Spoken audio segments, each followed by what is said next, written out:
Welcome, welcome, welcome. Hopefully you can see me. Tonight, why successful men over 40 fail with women.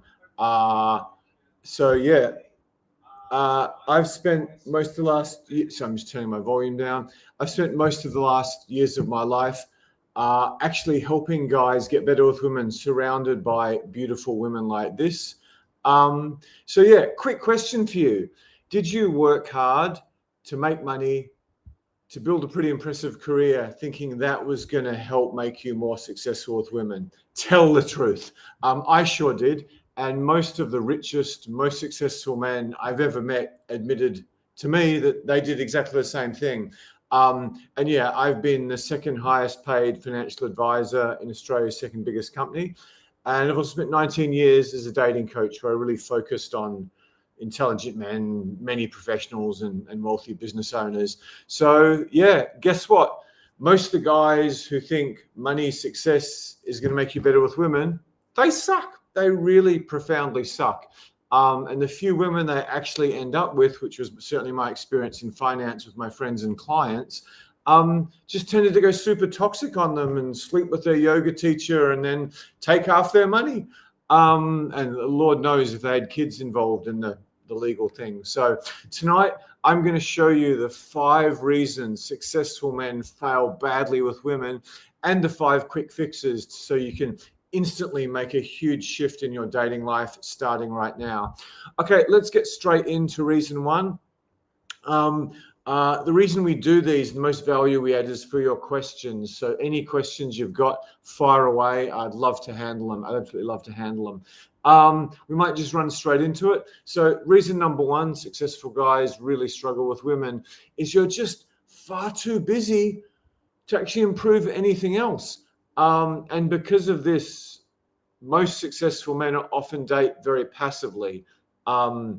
And the truth is, having my first sort of proper girlfriend was like a hardcore gold digger, they end up with girls who strategize to meet them through going to upmarket bars, going to expensive restaurants, going to, certain hotels. And the big one is when I did have a gold digger girlfriend and I met one of her gold digger friends who was a much better gold digger than her. It's like, oh, so what are we going to do the next quarter, honey?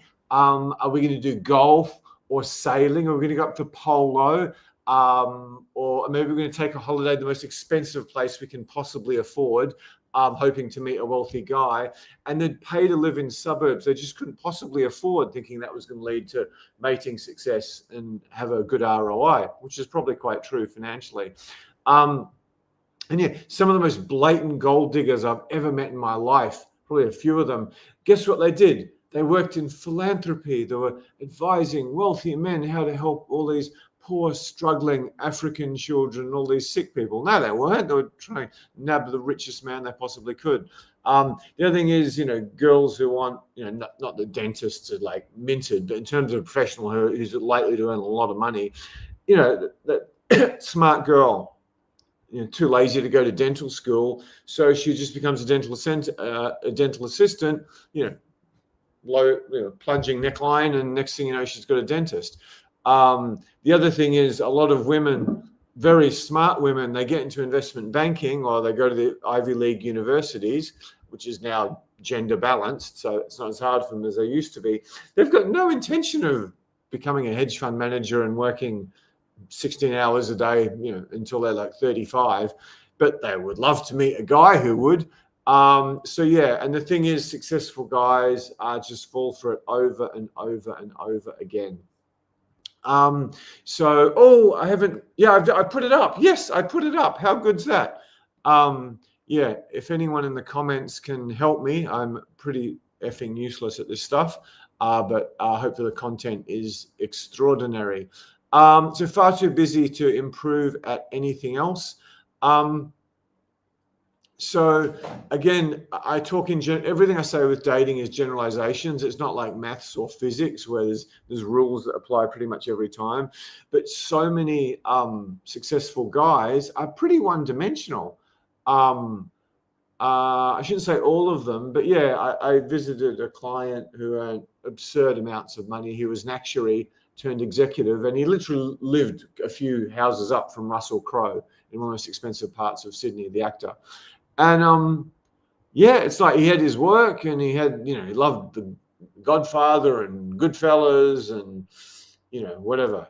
It's just such a boring dude. And he's got his big screen TV and his 50 grand's worth of stereo equipment. But it's just like the guy really had nothing going in his life that would possibly attract women because he worked pretty hard. So yeah, a lot of what we focused on with him was actually getting him out there and getting him doing stuff. He since became a travel addict and found a great girl. So yeah, I spent quite a bit of time in New York, and I was lucky enough to work my way into the pants of quite a few models. And yeah, I cross-examined them and like, well, who are the guys you date and who do you tend to date when you've got the choice of the greatest men on the earth in this city? And so many of them just thought the finance guys and the Wall Street guys, they thought they were the biggest dickheads on the planet. They were crap in bed. They were addicted to coke and lewds and Lord knows what else. They had egos bigger than most countries. And they were just terrible in bed. And many of them, the girls found they were very, very boring. And a line I heard more than once, I mean, they sort of get on top of you and slobber for 30 seconds or, a minute, or some of them pop in Viagra and they've got no idea what they're doing. And yeah, you get your $5,000 or $7,000 handbag or get to have dinner at some crazy good restaurant. But yeah, it was just such a really bad experience for these women. And yeah, some of the biggest models in New York, they date these skinny little hipster guys in the arty scene. The most beautiful model I can think of, what's her name? Charlotte Kemp Mule. She's dating Sean Lennon's son, I think. No, John Lennon's son. Yeah, I made friends with one of the promoters in New York, and it was just amazing. The girls who end up there and they're not out chasing hedge fund guys and the really successful guys. So yeah, being successful is just such a narrow life because it's the same assistant, it's the same staff, it's the same clients, it's the same restaurants. I'm sorry about all these generalizations. The same golfing club or country club, or maybe it's jiu-jitsu or basketball, whatever does it for you. And then you fly business class, you fly first class, and then you get the car with the driver, and you go straight to whatever the business class waiting lounge.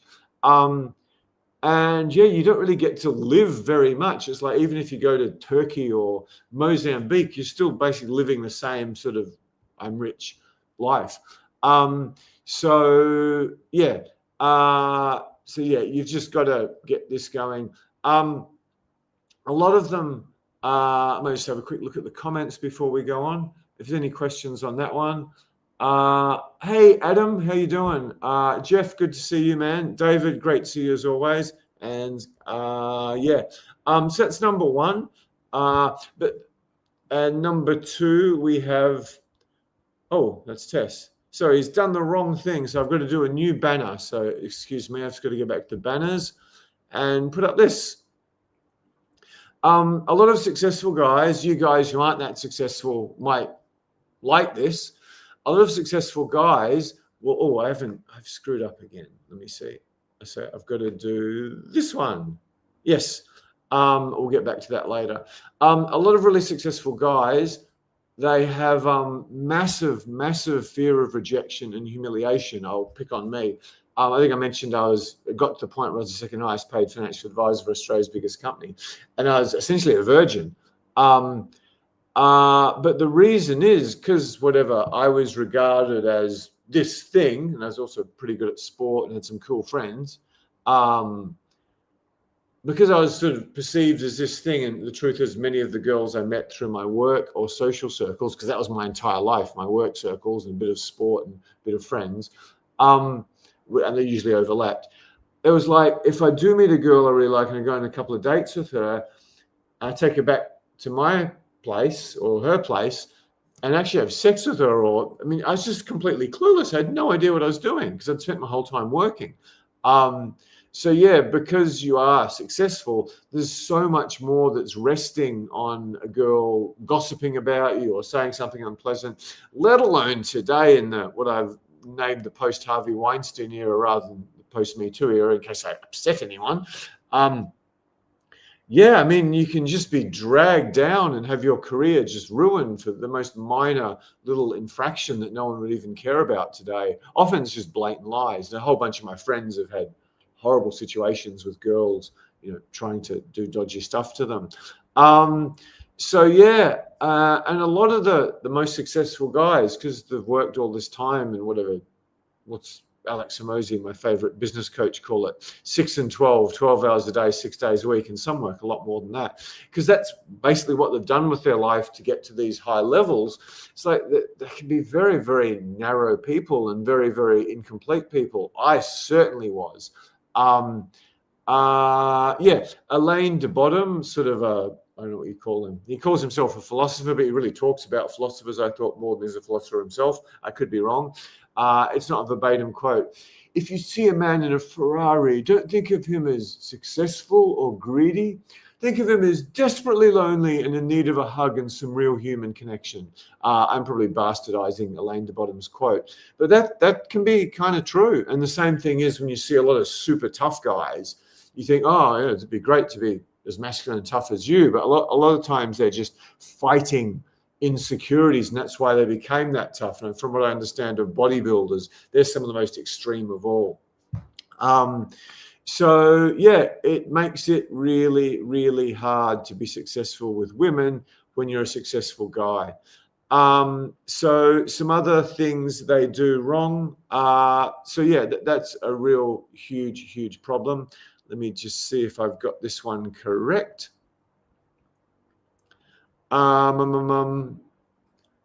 Good stuff.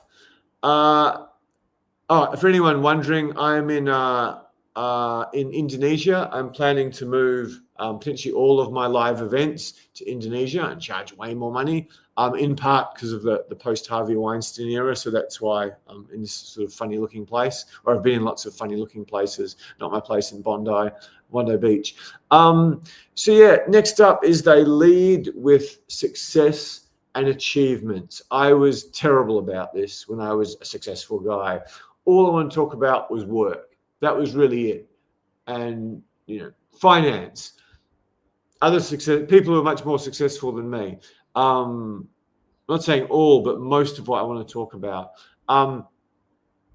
So, yeah, and the thing is, if you just talk about work, I might be stealing a point from later. If all you do is talk about work, what happens is you repel decent women like Tess. If she went on a date with a guy and all he talked about was his career, she'd, whatever, I've got an emergency hairdressing appointment. I don't know. She wouldn't do that, but she's talked about how she's not attracted to those guys at all because they're too boring, apart from some other stuff. So if you go on a date with a girl and you mainly just talk about your success, your achievements, your work, what you're going to do is you're going to magically repel the women you want, and you're going to magnetically attract the women you don't want. Let me say that again. If you're a successful guy,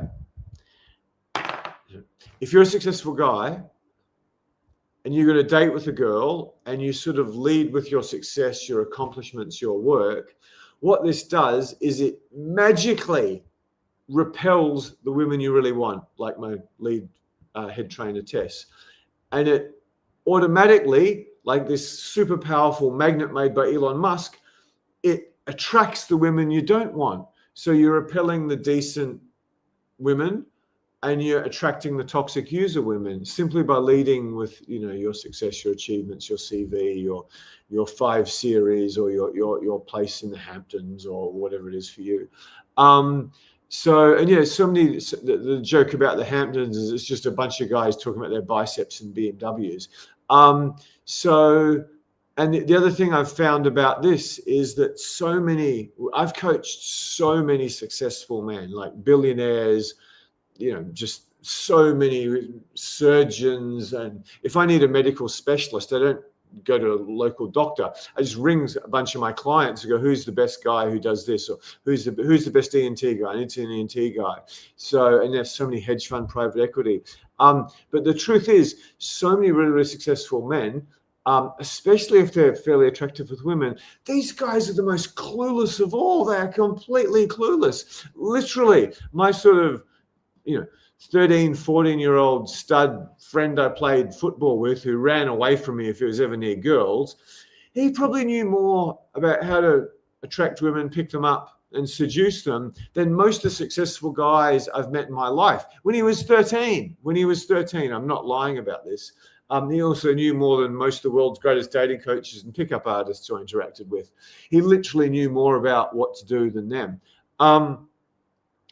One of the reasons that successful guys have never had any skills is because they're a success. And if you are a successful guy, women are very perceptive at figuring out where you sit in the whole financial hierarchy, particularly the ones who want money.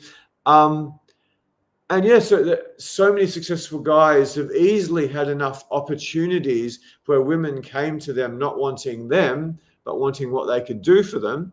So they get sort of spoilt by, she's pretty attractive. She does a mean blowjob and she hasn't gone crazy toxic yet. I've been with her 2 months.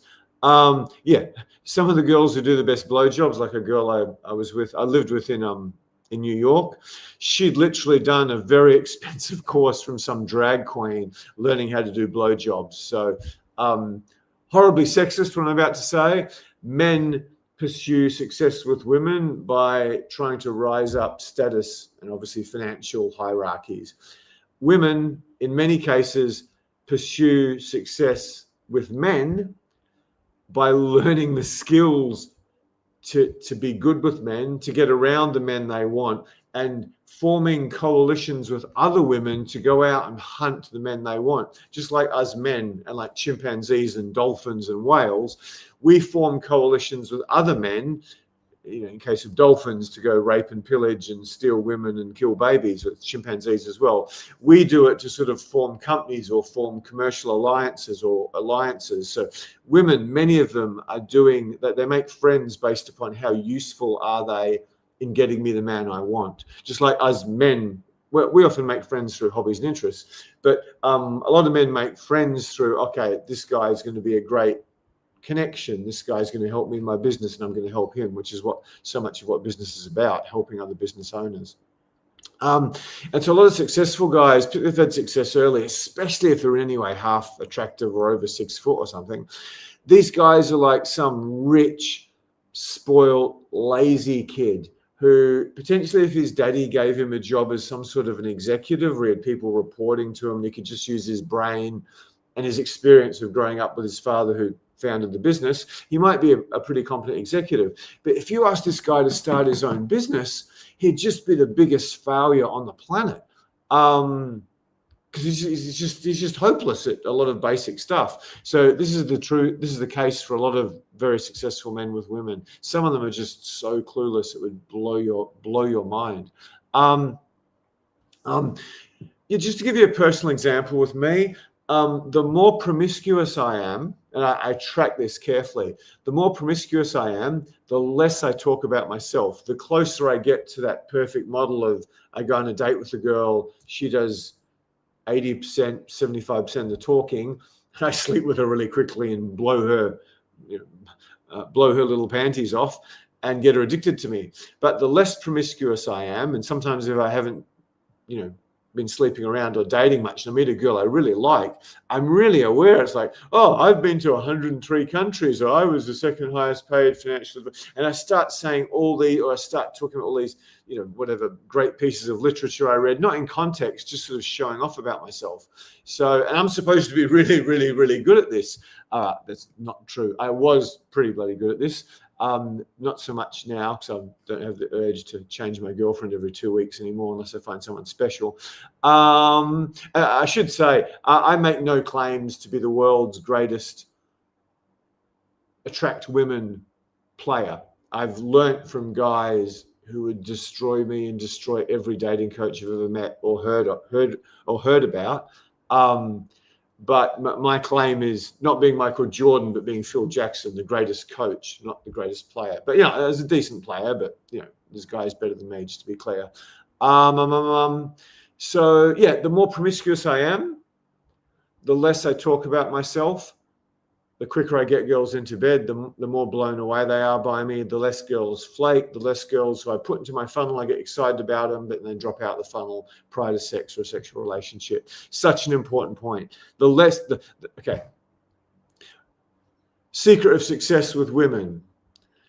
The lower percentage of time you talk and the greater percentage of stuff you listen to what makes that girl's heart sing, the more crazy she is about you, the quicker you get into bed, the better the relationship you may eventually have with her. It's like a superpower. Listen to things that make the woman's heart sing, and just touch eye contact, body language, like Tess, Natalia, and I and our coaches teach you. So many successful guys, their success entitled them to, enough hot women to keep them going when they're already working 14, 16 hours a day to keep them going. They just settle for that. So fantastic. I might just check in to see how everyone's going. Jeff says Finger Wharf. That's exactly where the guy lived. Thank you for that. So there's quite a few of you on. So fire away any questions. What you guys do is usually wait till the 75-minute mark or the 95-minute mark. Then you barrage Tess and I with questions. And we're hungry or we want to go. So how about questions earlier if you could, because we do get some fantastic questions from you guys and you help improve me as a dating coach as well. Okay, so I should have put one of my little StreamYard banners up for this. But there is a reason America is the richest country in the world. There is a reason Australia and Canada and England and Germany and Holland and Sweden are very, very wealthy countries. That's because they've sold our men a lie. And that lie is called, if you build it, she will come. If you build it, she will come. So what they've been telling you since you were a little boy is that if you go to school, work hard, get good grades, do your homework, now your exams, eventually get into a good school or university, or potentially get a really good trade. And then you go through university and you repeat the same bloody process. And you do all that, and then you get work experience at a great company. Then you get hired by a great company. Then you start working for a high status company. Then eventually, by the time you get to 30 or something, you start making, pretty good money. And maybe a bit later than that, you start making really good money. If you build it, she will come. So what us dumb white guys, and dare I say, potentially even dumber Asian guys do, is, we put all our time and effort into building status and success. We put all our time and effort into building status and success, which is a complete waste of time. It's just one complete and utter waste of time. What guys from Brazil and most of Latin America and some of the southern parts of Europe and certainly Africa, the parts of the Middle East I've been to, and African Americans on a scale you can't fathom, what they put all their efforts into doing is they don't try to get good with women by getting an engineering degree or a commerce degree or a medical degree or an MBA or all of them. They get good with women by getting good with women. And they start this process when they're 12 or 13, when we're working our guts off trying to become this, top student and good university and great first career job. While we're doing all that nonsense, they're too busy sitting, let's use my mouse, they're too busy, can you see it? They're too busy sitting with their buddies in a peach or something going, oh, this is the clit, and that's what you do there, and you lick like that, and the girl, bitch is yours forever. Sorry, swearing on YouTube. And they're the ones I've learned from and hung out with, they're absolute machines at approaching. I was in Latvia in 2005, I think. It had already been discovered, but it was probably much better than it was then. And I got what I thought was a really attractive girlfriend, and she had really attractive friends. One of her friends was just stupendously hot, like the hottest girl you'd see in Sydney in 6 months. So I was hanging out with these girls, and for some reason they wanted to go to McDonald's. So we're going to McDonald's. And then this Italian guy, I think from maybe a Dolce & Gabbana t-shirt or something, and he comes up and he's like, he just walks up and goes, "Hello, yeah, you're so beautiful. Your hair, your eyes, your legs. You come to you come to my place you come to meet my mama in the mountains. My grandma, she cook you pasta. We drink vino. We go for a walk." And then he pitched that to a friend of my girlfriend, and then she goes, "No, thank you." Turn around. Then he just turns to the next girl in the friend group and goes, "Yeah, you're so beautiful. Your eyes, you come and you meet my grandma. We make pasta, we drink wine." "No, thank you." Then I'm standing beside her, probably holding her hand now, got my arm around to protect her. He just starts pitching my girlfriend. And then he gets rejected 3 times in a row, like a hat trick of strikeouts. And he just walks away. "No, it didn't work out." He just goes and starts it with another girl. They don't care. They don't fear. They don't have fear. I don't know how many black guys, certainly in the 2000s, did courses on how to go talk to women without shitting yourself, but they didn't need it. It's just us dumb white guys and Asian guys. Sorry about the rant, but yeah, if you build it, she will come is potentially the biggest myth we've ever been sold as men. It's the biggest myth. Women want interesting, confident, sexy guys who they really connect with, who screw them really well, who are exciting, who are fun. Not guys who sit over spreadsheets all day or just go to meetings or push a mouse around, pick up the phone, then go to meetings. They want exciting guys. I mean, they want masculine guys too, which is why when we train some of these blue collar guys, many of them just fly past the white collar guys. So putting this carrot on a stick in front of us, and at the end of that carrot's a pussy attached to a beautiful body and a pretty face, having this carrot just basically stuck there our whole life, like a donkey chasing a carrot. That's why our countries are so rich. That's why our countries are so rich, and dare I say, that's why other countries are so ridiculously poor, because the men, they're getting laid like crazy and approaching no worries and comparing sex tips when they're like 12 and 13. They don't wait till they're 40 and do a social coach course or something to start working this shit out.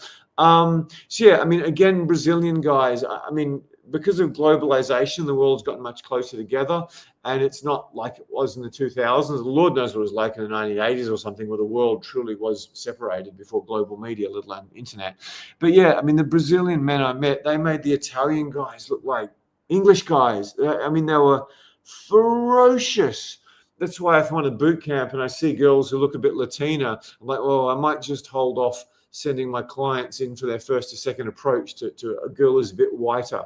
Because the thing with Latina girls is, because in their culture, if a guy approaches them and they give him like a tiny inch, or they're even polite, this guy just will not ever give up. So they just cut them down savagely, not because they're bad people, but just because, no, I don't want to be bothered by guys today, so I'm just going to cut him off straight away. So I give him a chance, I'll never get rid of him. So yeah, so I'm trying to make sure there's no Latina girls in the first approach.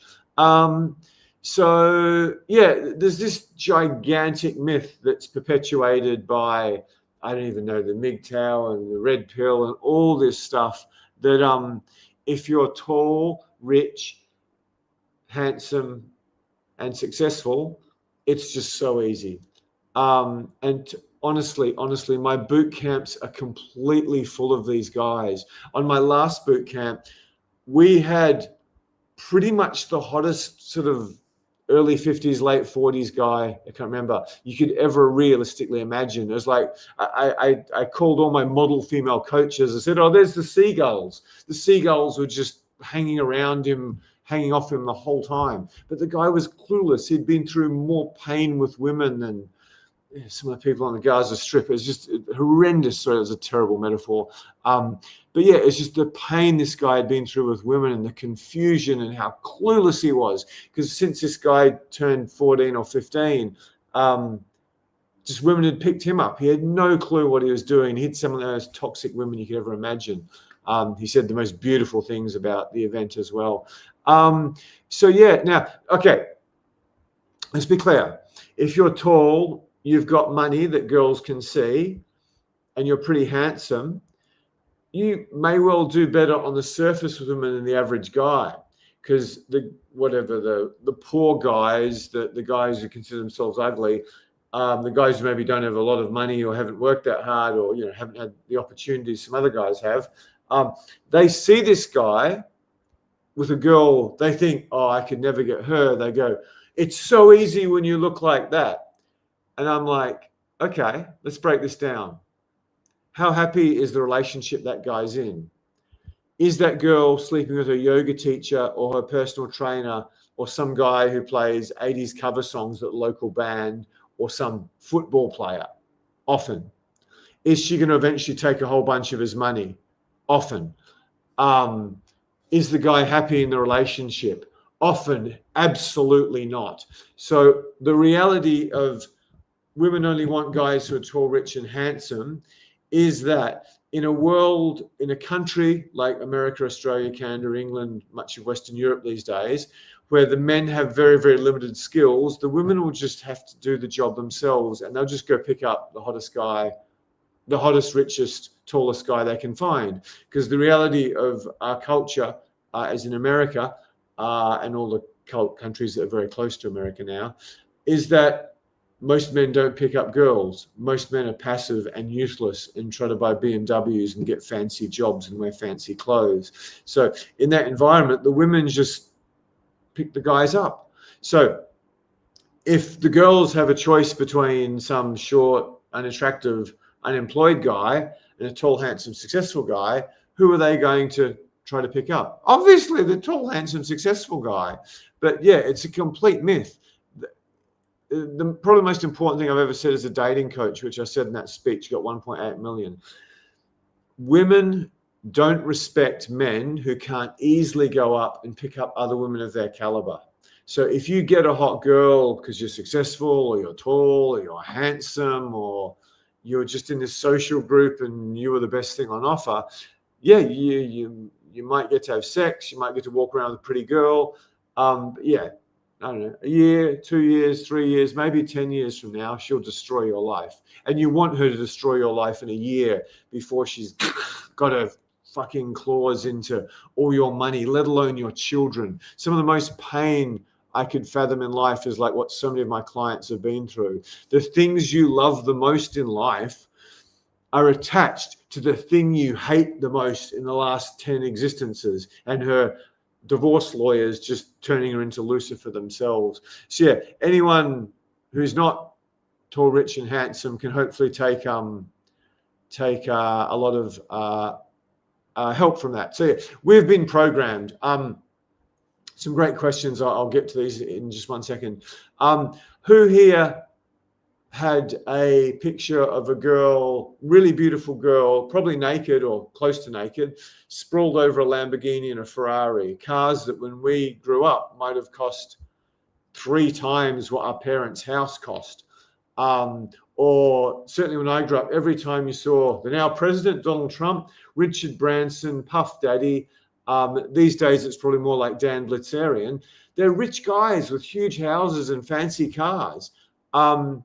And yeah, if you know anything about marketing, the entire marketing capitalist economy links every single product to your sexual success, or if it's not directly sexual success, it's your increase in status, which will correlate to your sexual success, particularly as a man.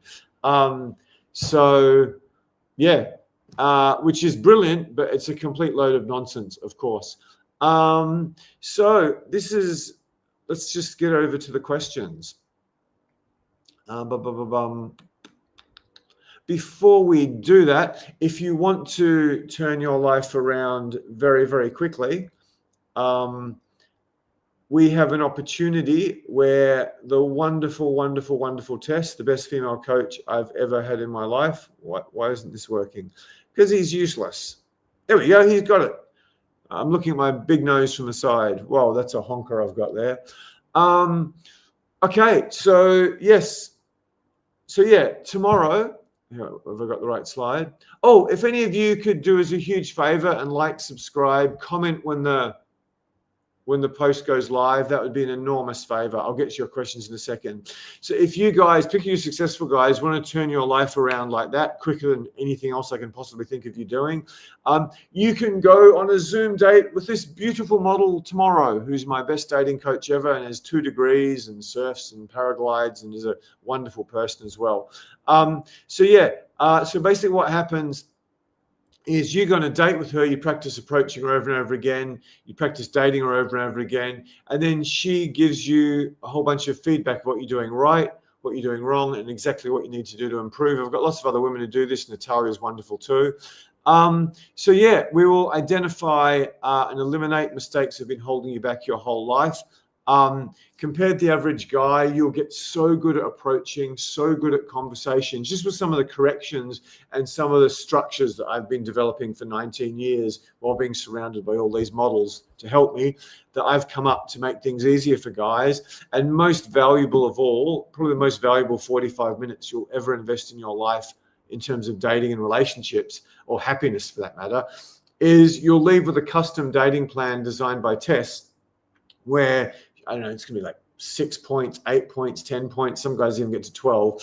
But you'll have a top 3 identified. Well, I'm not very good at this. A top 3 identified. So you'll know exactly what you need to do starting this week, which big obstacle you need to knock over first, and how to knock it over. You can go into, you can go out this Friday just a completely different man. You go out this Wednesday if you're not working. So yeah, I mean, there's a lot of skepticism about my claims, but yeah, if you had the slightest idea how easy it is to beat the average American, Canadian, English, Australian, Dutch, Swedish, German guy, it would blow your mind. It would blow your mind. I mean, I'm in Indonesia now, and I see all these women, some of them quite nice, some of them very nice, who are basically sitting on their own in cafes. No guys talking about them, all at the gym trying to get bigger muscles, trying to be more attractive to women, but none of them actually going up and talking to them. And yeah, it's quite funny. So many of the most attractive girls I've seen in Indonesia and India and South America are actually with gigolos. So there's this perception that, Asian guys can't get any attractive girls because they're Asian. Why are all these hot white girls flying from Scandinavia to basically pay and be exploited by these Indonesian gigolos who apparently don't have the largest members? Anyway, I'm crapping on a bit. So yeah, this could be you tomorrow, completely change your life. The more views we get in the US, we're going to go much harder on that soon. The more our prices will go up. So yeah, we usually charge $14.95 for this on the website, but for you tomorrow, it is just $1. So what will happen is we'll do a quick little 15-minute call just to make sure you're not going to weird Tess out or anything, which does happen occasionally, not too often.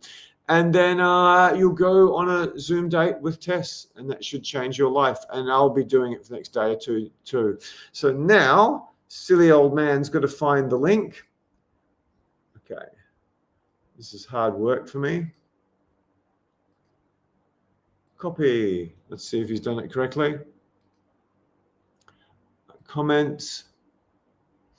I'm going to get to your questions soon. That's my favorite bit of the night. Okay. So yeah, if anyone wants to book a session with Tess, that's the link there. Put user in timeout. I don't know how to pin the comment. I'm a silly man. Anyway, let me see. Anyway, I need someone to help me with that. I can't do it. So you get the point. For you guys watching the replay, if you go into the comments or the description, you'll see a link there. Okie dokie, let's get on to your questions. Okay. Hey guys, that's good. So let me see. Jeff said Fingerworth with the Russell Crowe house. I've learnt more from life than school itself. I've got to, let me see. Oh, next Aussie boot camp is 5th to 8th February. I don't know how many or if we'll be doing many more, and this could be you guys tomorrow. So now I've got to find my little button to take this out, and I'm going to make myself big again. Okay. So good question. I've been asked this by many women. Excuse me 1 second. Why is your personal preference for taller women? I'm very, very skinny, and I used to be dramatically skinnier. The first girl I ever kissed was short. And I think I saw a photo with the two of us, or I remember seeing us together, and I just looked like this weird, big-nosed, skinny little freak. So I think that did something psychologically to me. if I psychoanalyzed myself, the fact that I had had no success with women at all till I was 31 was literally a virgin till 27 and essentially a virgin till 31. I don't know if the sex I had at 27 even technically counts as lose virginity. It could have. I may not have even been fully erect when I come. I was never ever even. I never got past that hard. So yeah, it's probably just an ego thing. I mean, that's probably a part of it. If you're used to having girls who are 5'10", 6'1", 6'2", and heels around you, it is an ego rush if they're attractive. If they're not attractive, it's not an ego rush. But I just like dating tall women. I can't honestly explain why. I mean, there's probably an evolutionary bent as well. You know, if I'm reasonably tall and the woman's reasonably tall, we're gonna have taller kids and they're gonna have a much better, my son's gonna have a much better chance at survival, and my daughter's gonna have a much better chance at survival. Because it's amazing the way, you know, I love animals, and there's Australian lorikeets, little parrot things. It's like the difference between a lorikeet who's that size and that size is massive in terms of his mating opportunities. It's the same. The difference between being a 5'11" man and a 6'1" man, that's a massive gap in many women's perceived attractiveness. And it could, I don't know, it's just, I've also, James, why do you like dating? James, why do you like going after taller women? Because it's easy. It's easy. Most men are too insecure to date a woman as tall as them or taller than them. So you can get a seriously hot, seriously sexy, often smart, oftentimes a good person, and no one else is bothering with her. They're all too scared of her. They think, oh, she's out of my league, or I don't want to date a girl taller than me. I won't feel like much of a man. So the difference between picking up, in my experience, a hot 5'6" girl or a hot 5'5" girl or even a hot 5'7" girl versus a hot 5'11" girl, the 5'11" or 6 foot girls are much easier because every guy's scared of them or intimidated by them. So yeah, that was quite a bit of my success in my 30s when I figured this out. Like, I'm just going to go after girls who are 5'10" or more because I like them more and they're easier. So yeah, that was a pretty wonderful tip I don't usually give to my clients. So yeah, maybe that's where I got the thing for. Yeah, and I think the fact that, because the hot girls, the hot, really tall girls, I think they get approached a lot less in terms of a genuine approach, not some pickup artist with some line saying your nose wiggles when you talk or telling them they're beautiful or something. An actual legitimate approach of trying to get to know her as a human being. I suspect, and I'd love to see data on this, that like a banging hot 5'7" girl or 5'5" especially, I think they get much more attention from men than a banging hot 5'11" girl. So yeah, maybe I can't tell you exactly why I've got this personal preference for taller women, but I do, and it's hard to get out of. Yeah, I'm just far more comfortable with them. I have dated shorter women. That can be fun too, but it's just my thing. What was that really tall chap? What is that really tall chap? What do you mean by that? If you could let me know. Okie dokie. Well, yeah, fire away your questions. We love them. That's what I do this for. Where's Tess? Tess, that's a great question. I'll put that up. Tess is now in Komodo Island. She worked like a slave for 6 weeks prior to our Sydney boot camp. What happens is guys do our course, they start our course, and then they do 2 or 3 Zoom calls in the first month. Some of them do 4, and then they just sort of get back to a rhythm of more like 1 every 2 weeks. And then in the lead up, because what we do now is we make guys absurdly skilled with women before we even get them near the boot camp, where, you know, that's where a lot of my expenses and the fees go. So yeah, what we do is we train them on Zoom. They go to speed dating. They get a lot of progress in the real world before they even get in the boot camp. Then when we get them on the boot camp, they just blast off to Pluto. And like guys 2 hours into the live boot camp now, Jesus Christ, my arm's skinny. I just saw it in the screen there. The guys 2 hours into our boot camps now are better. They're better than guys used to leave the boot camp pre-COVID.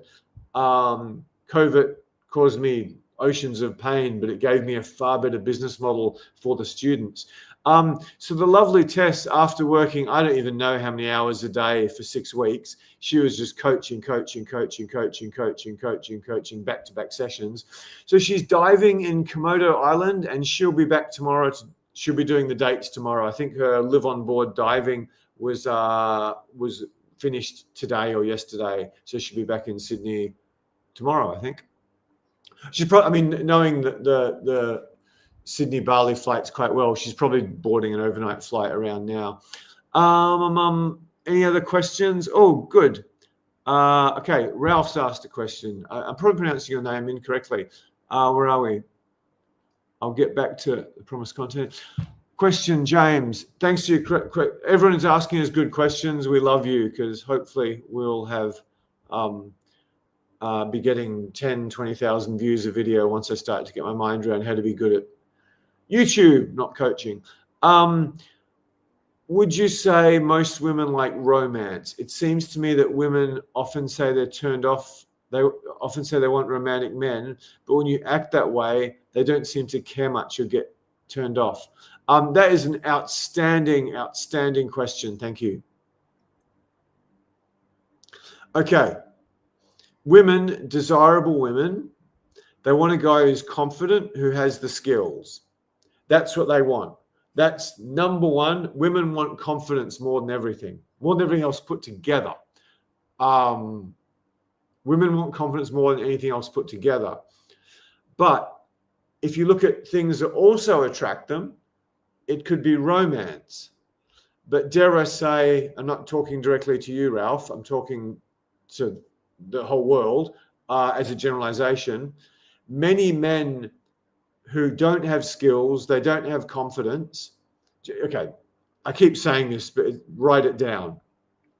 Touch, eye contact, body language, body positioning, reading signals, passing women's tests, understanding female psychology, how to do a date plan. I've missed a couple of things. Yeah, and most importantly of all, elite level conversation skills. And not just to have those skills, but to be able to use them all together. Like if you're a boxer, let's do Muay Thai. If you do Muay Thai, you got a bit of punch, you got a bit of kick, you got to move, you got a bit of breathe, you got to have great footwork, you got to have incredible stamina. But if you just got one of those things, you're going to get destroyed. You got to be able to bring them all together and use them. It's like all these skills are teammates. So the number one thing women want is that, a guy who can do that, and that's where they sweep them off their feet. Once they have those things, yeah, if he's got a sense of humor, that's great. If he's romantic, that's wonderful. So they want the alpha male, for lack of a better description. If any of you haven't watched the film Vicky Cristina Barcelona, it's written by one of the greatest geniuses in the history of cinema. It's a superb depiction of what a guy who's really good with women looks like. Vicky Cristina Barcelona. It's got Scarlett Johansson, Penelope Cruz, Javier Bardem. It's probably I think it's one of the best films of the 2000s. But yeah, if you take that archetype, that guy there, if that guy was also romantic, they'd love him. The one thing I will say when recommending that film, the approach scene in the cafe, which is what it's most famous for, that's not a great idea. I think that's just done for cinema to get clicks, if you like, and to draw attention. He could have done a much better job of that, but the rest of it is basically spot on. Okie dokie. So yeah, women want romantic men. Women love romance, whatever. Go to the park overlooking the city with a nice little rug, and he brings strawberries, maybe gives me a single red rose. They love that shit. But the thing is, guys who aren't confident or aren't sure of themselves go, I'm going to start doing romance to attract you. And romance by itself doesn't attract you. I don't believe. But that's a fantastic question, man. There's all these things women say they want, and they do want them. Like all women say they want a nice guy, And they do want a nice guy. Who wants an asshole? But they want a nice guy who's confident. And they want confidence more than they want nice. So this is where guys get really, really confused. This is such a good question. I hate the lags on YouTube. Why do women want confidence more than anything? Why do women want confidence more than anything? It's to protect them from being raped, from being horrendous things happening to them.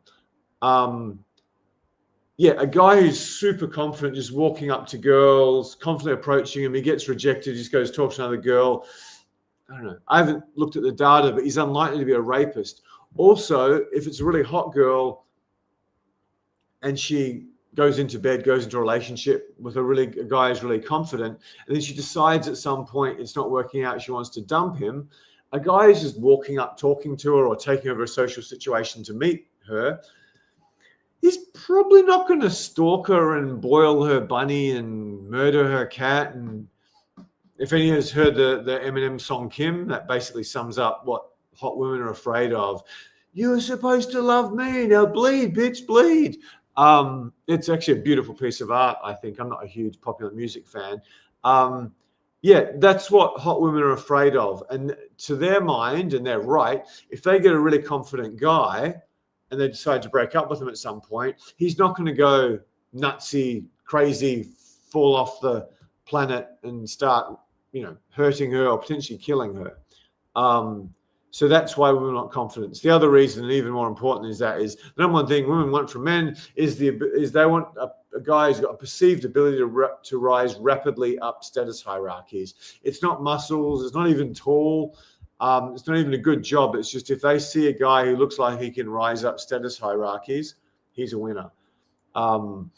Which is why some loser who plays covers every second Thursday at the local suburban bar is far more fuckable than a hedge fund guy or a surgeon standing in the crowd. Okie dokie. Why do you think, great question, Peter. Why do you think women love gay men? I'm not an expert in this, but I think they can just have the male friendship and it's safe. If you look at the life as guys have led, I'm assuming many of you here are over 40 and probably up to age 65 as a generalization. We've sort of I grew up in a world that was homophobic, like nauseatingly homophobic beyond belief. And now it's like just gone the other extreme altogether. It's almost like bad to be straight. It certainly was a year or two ago. So yeah, I think partially it's cool. I think it was promoted by celebrities like Madonna and probably a bunch of other people had their gay friend. And it's probably a good, and particularly women who can't make relationships work for themselves, potentially women who are a bit more promiscuous. I think having the gay friend can fill something in their life. So I'm not an expert on that. I know a very desirable girl I knew in Perth. I wasn't confident enough for her. We worked in the same company, so I wasn't going to touch her. Who had a lot more to offer than most of the guys in that city wanted. She was intelligent. She was cultured. She's pretty hot. She just became like a very promiscuous young woman because she wanted men, but she could never find a man who satisfied her. So I think she balanced out the promiscuity with a long-term friendship with like the most flagrantly gay guy you could really imagine. Nobody's perfect. If you could remind me to get back to your question, I'm just going to deliver a little bit more of what I promised. Banners. Okay. Why do successful men suck with women? Excuse me one second. Why do successful men suck with women?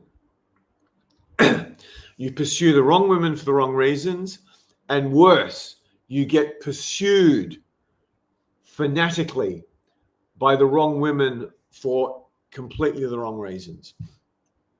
Okay, let's get into this.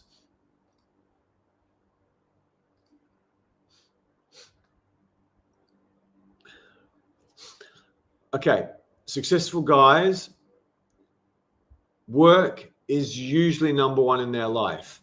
So they don't necessarily prioritize connection in relationships. Sorry, I'm just doing something with my spreadsheet, with my document. So, and this is true for many successful guys, definitely including me in finance. And to be honest, including me today, where I definitely categorize myself as a incredibly successful person in financial status. I've changed the lives of thousands of men profoundly, but I haven't built like a 10 or 20 or $30 million business like I was well on my way to doing when I was in finance.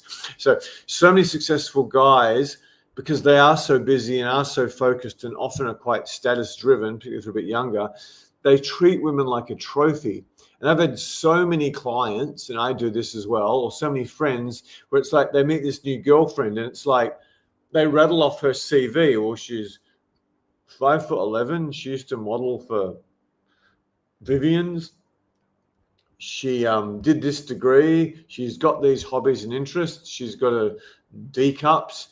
I've even boasted about some girls' inseams because I've dated tall girls with like legs longer than you can ever imagine. And yeah, it's just like some guy saying, "Oh, I just picked up my new 6-liter S-Class with whatever, a desk in the back or something." It's just like another toy for the rich guy. So many wealthy guys just look at women through this lens, and the women realize it, and they just become that to impress you. A girl I dated for far too long, she told me she was a state netball player. And I'm like, wow, that is horrendously attractive to me. She told me she played the cello. Wow, that is horrendously attractive to me. But then when she was very, very good in bed. So she managed to get, and bisexual, she managed to get a lot more time with me than I should have given her. But yeah, she didn't particularly, I mean, I love classical music. She wasn't much of a cellist. And I mean, she's probably better at netball than the average girl. For any Americans watching or any Europeans, netball is like a basketball game dumbed down for women. Cancelled. Yeah, it's basketball, but just different. So yeah, it's just like women tell the most outrageous lies to capture the man they want. I can remember I ended up working with her, and it's like we're training. There's like 20 guys in the room or something, and I just throw her something, and she doesn't catch it. I'm like, state netball player. I literally had when I was a virgin, I had this big crush on a state netball player, and she literally played basketball with a bunch of guys.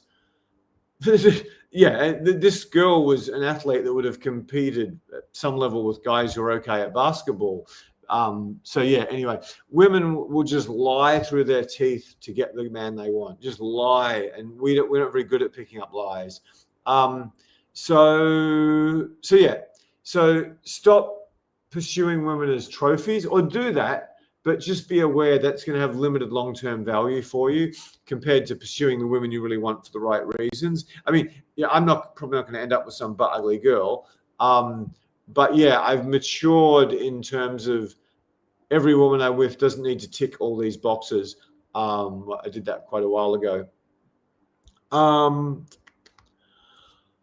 Okay, there's a very famous Australian investment bank, and I've coached some people from there, and they tell me about their office parties, their office Christmas party, and what all the dealers and potentially even the executives do is it's this alpha male type A competition, who can bring the hottest girl to the work party, and they're competing like who's got the most expensive Maserati or who's got the newest McLaren, just like finance guys do, because they're a bit nuts, even though many of them are brilliant.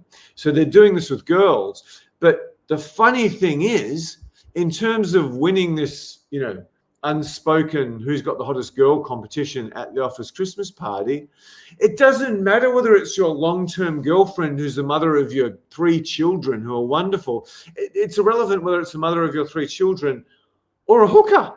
They just want to win, and they don't care how they win. They're just going to get some bitch who's really hot to the office Christmas party, and they win. I'm just like, what's going on? What's going on? And it's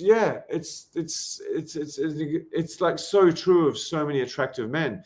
of so many successful men. And if you go to particularly in New York, and it's the same case in Sydney, the interbreeding between the highest levels of finance and probably other aspects of business and high-class whores, high-class prostitutes is just crazy. And a lot of successful guys, sometimes, I mean, if you pay a guy a lot of money, it can really do things to his ego. And there's a lot of successful guys, and I coach them, and they tell me about this girl they had and what happened and then how she turned toxic, that they think he actually attracted her. And they think because they've got a big ego and other things in life, they think they were the one who attracted her versus his success attracted her. So, and the ones who are good at it, they're just extremely good at picking up men. I've had one experience of that, and I've seen it so many times. Gold diggers are very good at picking up men, the good ones. And they also pick up a man in the way that she makes him still feel like he's got the masculine role. And my first proper girlfriend, who was a gold digger, she sort of made me think I was good in bed when she was just had training wheels on me for 2 months. And then she took the training wheels off and she eventually made me really good. But she did it in a way that didn't ever sort of offend my male ego. So you pursue the wrong women for the wrong reasons, and that gets you in a lot of trouble. So I'm going to cover what you do to improve on that. Silly Billy me. So the other thing I'd love you guys to do, many of you probably have already, but if you could just hit subscribe, that would be wonderful. And again, one of the most valuable things you can do is when these videos go live, if you could possibly, for anyone who hasn't subscribed already, if you could possibly leave a comment if you enjoyed it, because the more subscribers, the more views, ultimately the more sales. The more we get out of this, the more time and effort we'll put into it. Because Tess is amazing, but I could get her twice a week. I get them doing herself. I could get some of my other female trainers to do it. I could get my head approach coach to do it. I could be interviewing my stud clients, and those guys could be sharing with you why they're so successful. There's so many other things we can do to serve you, but it's obviously got to be economical for me, given I lost millions of dollars with COVID. They're the big ones. I might just quickly, where are we? 5. I'll go back to comments in a second. Banners.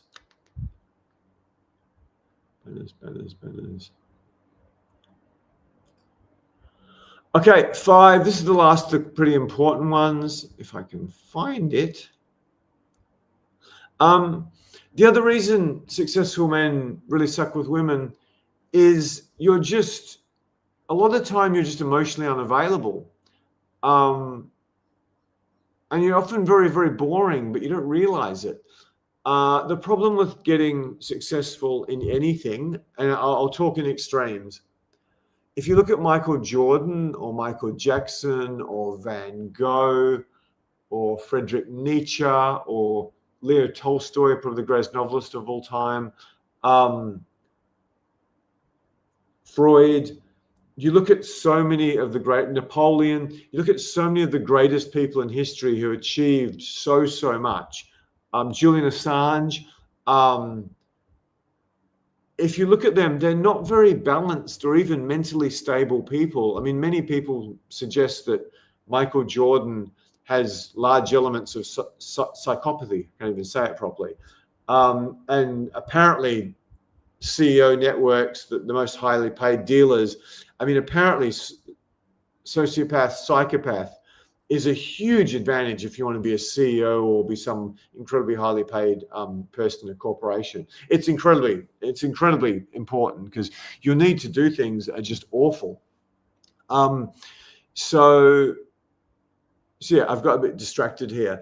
But yeah, so many very successful men are emotionally unavailable. They're very boring. They're so focused on work, on problem solving and achievement. They just suck at romantic relationships. Being vulnerable, because they don't know how to be vulnerable, because they can't be vulnerable at work. Otherwise they'll get steamrolled or they'll lose the faith of their employees.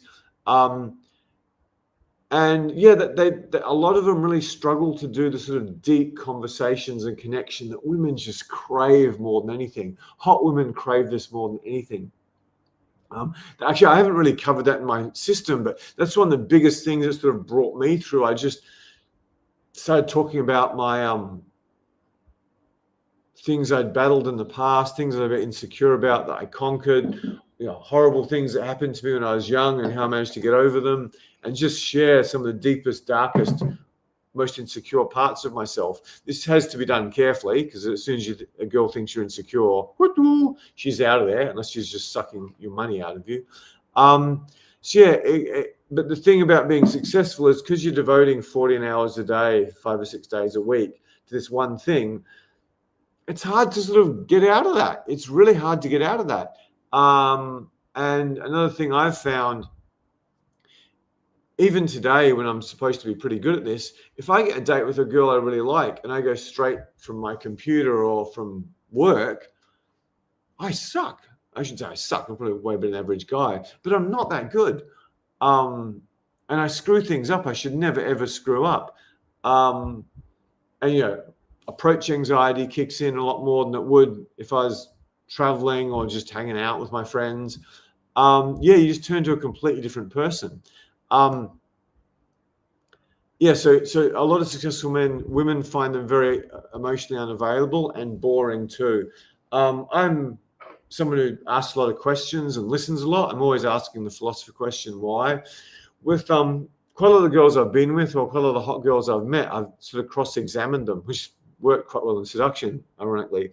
And a lot of beautiful girls, surprise, surprise, they come from pretty financially successful men marrying hot girls, or at least the hot girl chasing the financially successful men and getting pregnant.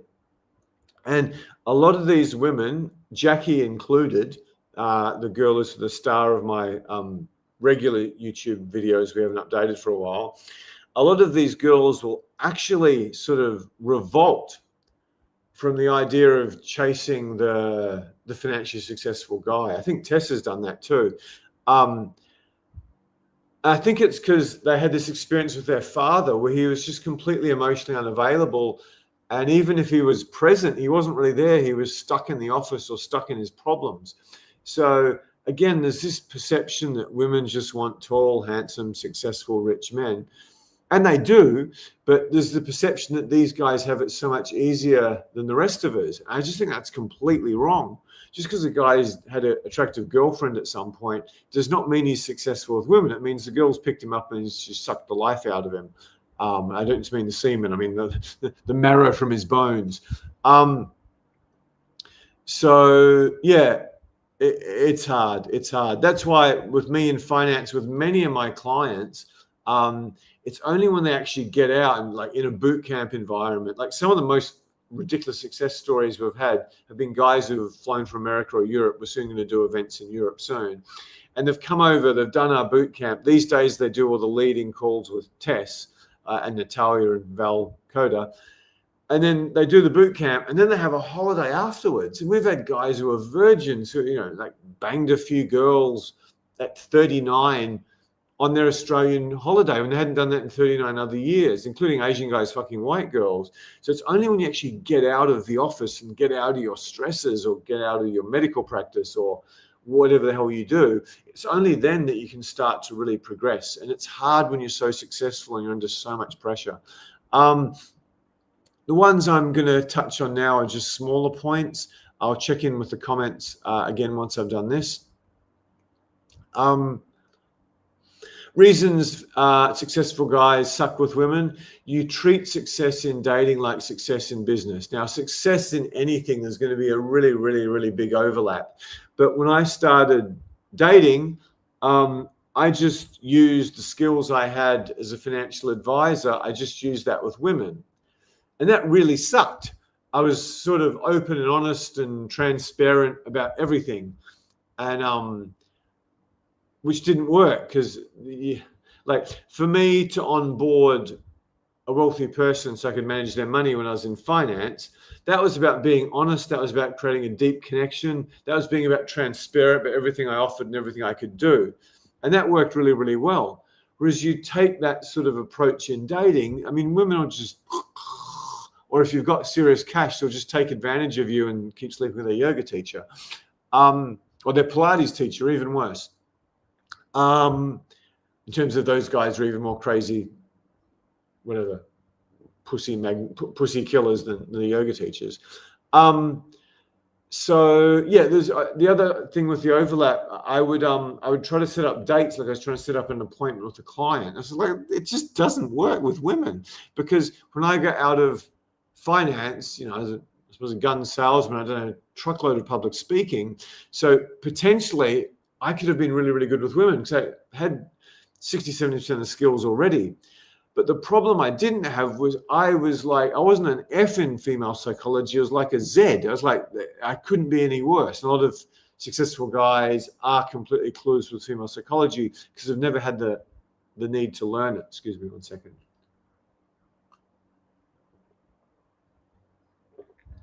The problem comes when you get some successful guys who've slept with hundreds of women, or 1,000 in one case. He claimed he probably could have. And they think they're really good with women, but they don't realize the girls picked them up because they wanted their status and money, or they threw a party at this house on the water somewhere and the girls are just competing to fuck the guy who owns the house who put the party on.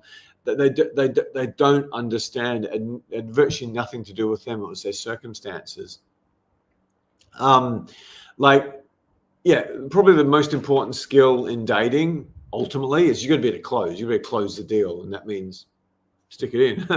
But yeah, it's a very different. There's a lot of overlap. There's some huge differences between trying to close a sexual relationship and close a sale. So many guys, and I coached for the Australians anyway. I coached founder, awesome dude, of a company all of you used every day and you've all heard of.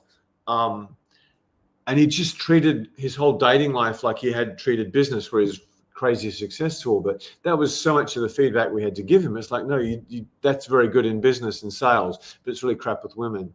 So yeah, I mean, to put this into layman's terms, you need to upgrade your female psychology skills as much as possible. Tess, as I said, my best female coach ever, modeled, catwalk model, really interesting girl, 2 degrees, like really good human being too. I haven't dated her, but as far as I can tell, she's amazing. Yeah, she says the most important thing you guys need to do is just massively increase your knowledge of female psychology, because then everything else just sort of comes together. Like I just came up with something on the spot there. I talked about how touch, eye contact, body language, body positioning, reading signals, elite level conversation skills, date planning, style, reading signals, all this stuff.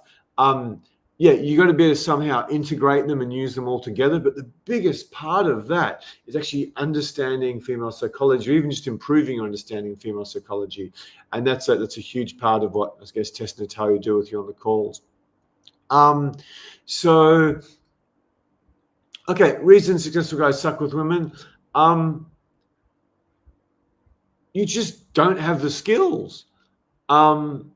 And if you are very successful at X or Y, you lose a lot of social calibration, because, I mean, certainly if you're a programmer, if you're some sort of an executive, if you're a dentist, if you're a doctor, just any sort of reasonably finance, any sort of reasonably high paid occupation, you're just in this narrow world for a long time. And your days at university, or maybe your days traveling somewhat independently when you're in your 20s, or having lots of friends, they're so far behind you. And you just don't have these skills that you thought you did. And so many successful guys assume they're really good at conversation, or they've got really good social skills, when in some cases their social skills are just crap. And this is accentuated massively by the fact that if you are seen as successful and you do sort of promote yourself as being successful, you might not do it intentionally, just by having a German car or just by wearing certain shoes or a certain watch. Women are going to go, oh, this guy's possibly got some money or some status. Certain women are just going to throw themselves at you for these things. And guys intentionally do this, just attracting more and more toxic women. So, yeah. Years and years of grinding, years and years of 12, 14-hour days and not taking enough holidays. And even if you do take holidays, it's playing golf somewhere or just doing these narrow or just going on some organized tour with other rich people. You've just lost a lot of your skills. And I know for myself, when I was, by most people's standards, successful, not Elon Musk for sure, but by most people, all I really talked about was my work or how to get better at my work, or there wasn't really much happening apart from that. And if I read a book, it was a business biography or some how to sell better book. So yeah, boring, very narrow range of subjects, very narrow range of interests. Okie dokie, let's have a look at you guys' questions. So let's get the questions coming in, my friends. Peter Dickinson. I remember reading statistically that Brazilian men have the highest testosterone. Is this why they pursue the hardest? Dude, that's an amazing tidbit you've just given me. Thank you so much for that. That would not surprise me at all. Let me just think that through. Yeah, you could well be right, I think. I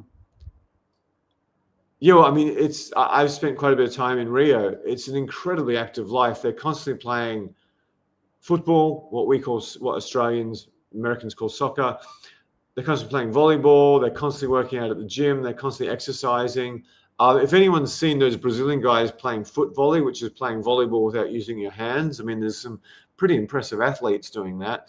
And Brazil has just got particularly Rio, it's got such a maniacal, health-focused culture. So the other thing that a lot of people who live in the Western countries, particularly America, don't realize is high testosterone is very important. It's after height, confidence is number one, height maybe number two, sadly, for guys who aren't tall.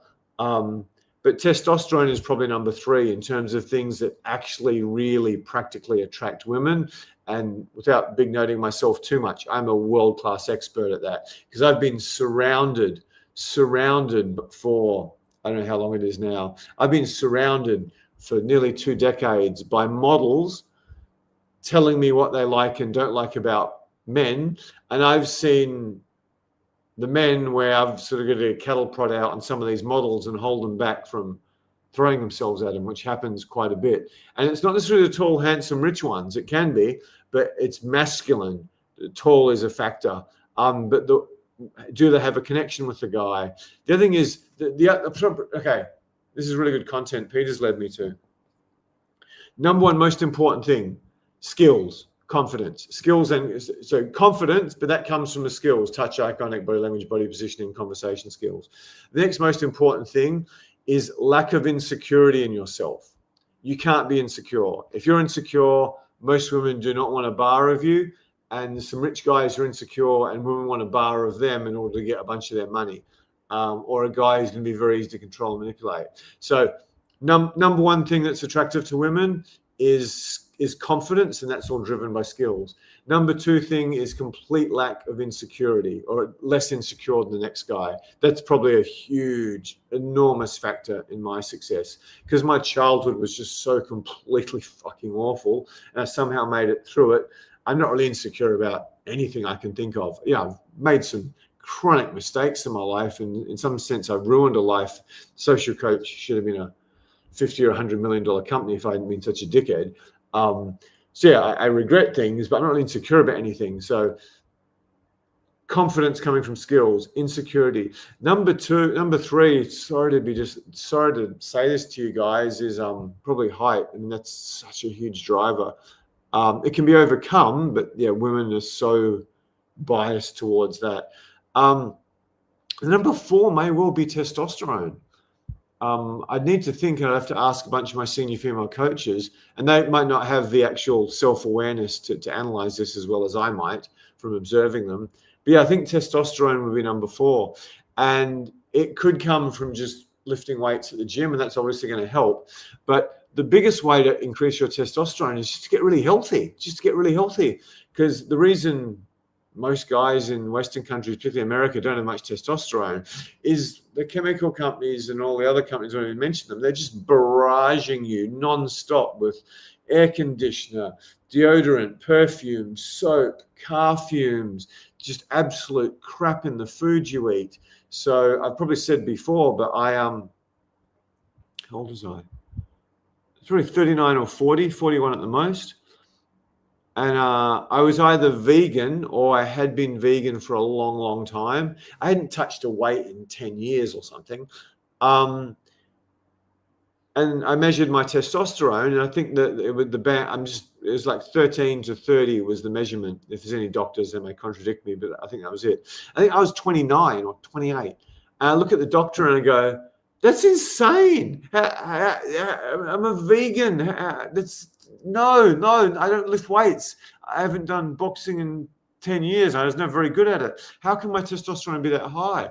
It's just because I was very, very particular about not putting crap into my body, living in a chemical household.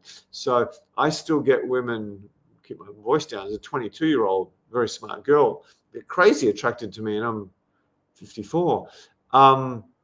I think a part of that is the fact that I've probably got a fair level of testosterone for my age, and I just sort of I stink of health, if that's not an incorrect term.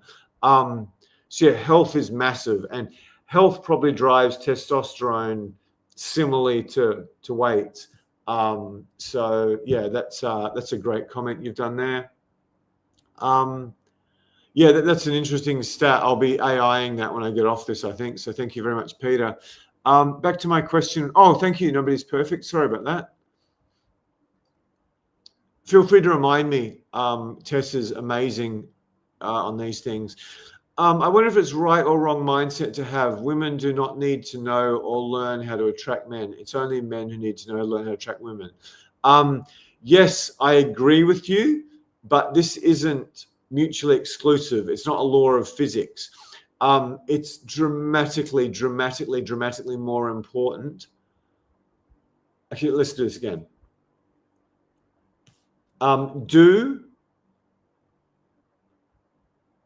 Do women need to learn how to attract men, or is it just men who need to learn to attract women? Men need to learn to attract women dramatically, vastly more than women need to attract men. For us, it's basically make or break in terms of your happiness. Enough status and success and money can get you superficial success of a hot girlfriend who just tears the life out of you and sleeps with a yoga teacher and personal trainer. But if you want happiness with women, you must have the skills. You must be a man, go out and hunt down the women, hunt down lots of women, and then actually have some relationships with a bunch, and then learn what works for you, and then hunt down your dream girl. That's how you be happy and successful with women as a man. For women, a lot of them can just get by on their attractiveness. But again, if they don't have the skills, they don't get very far.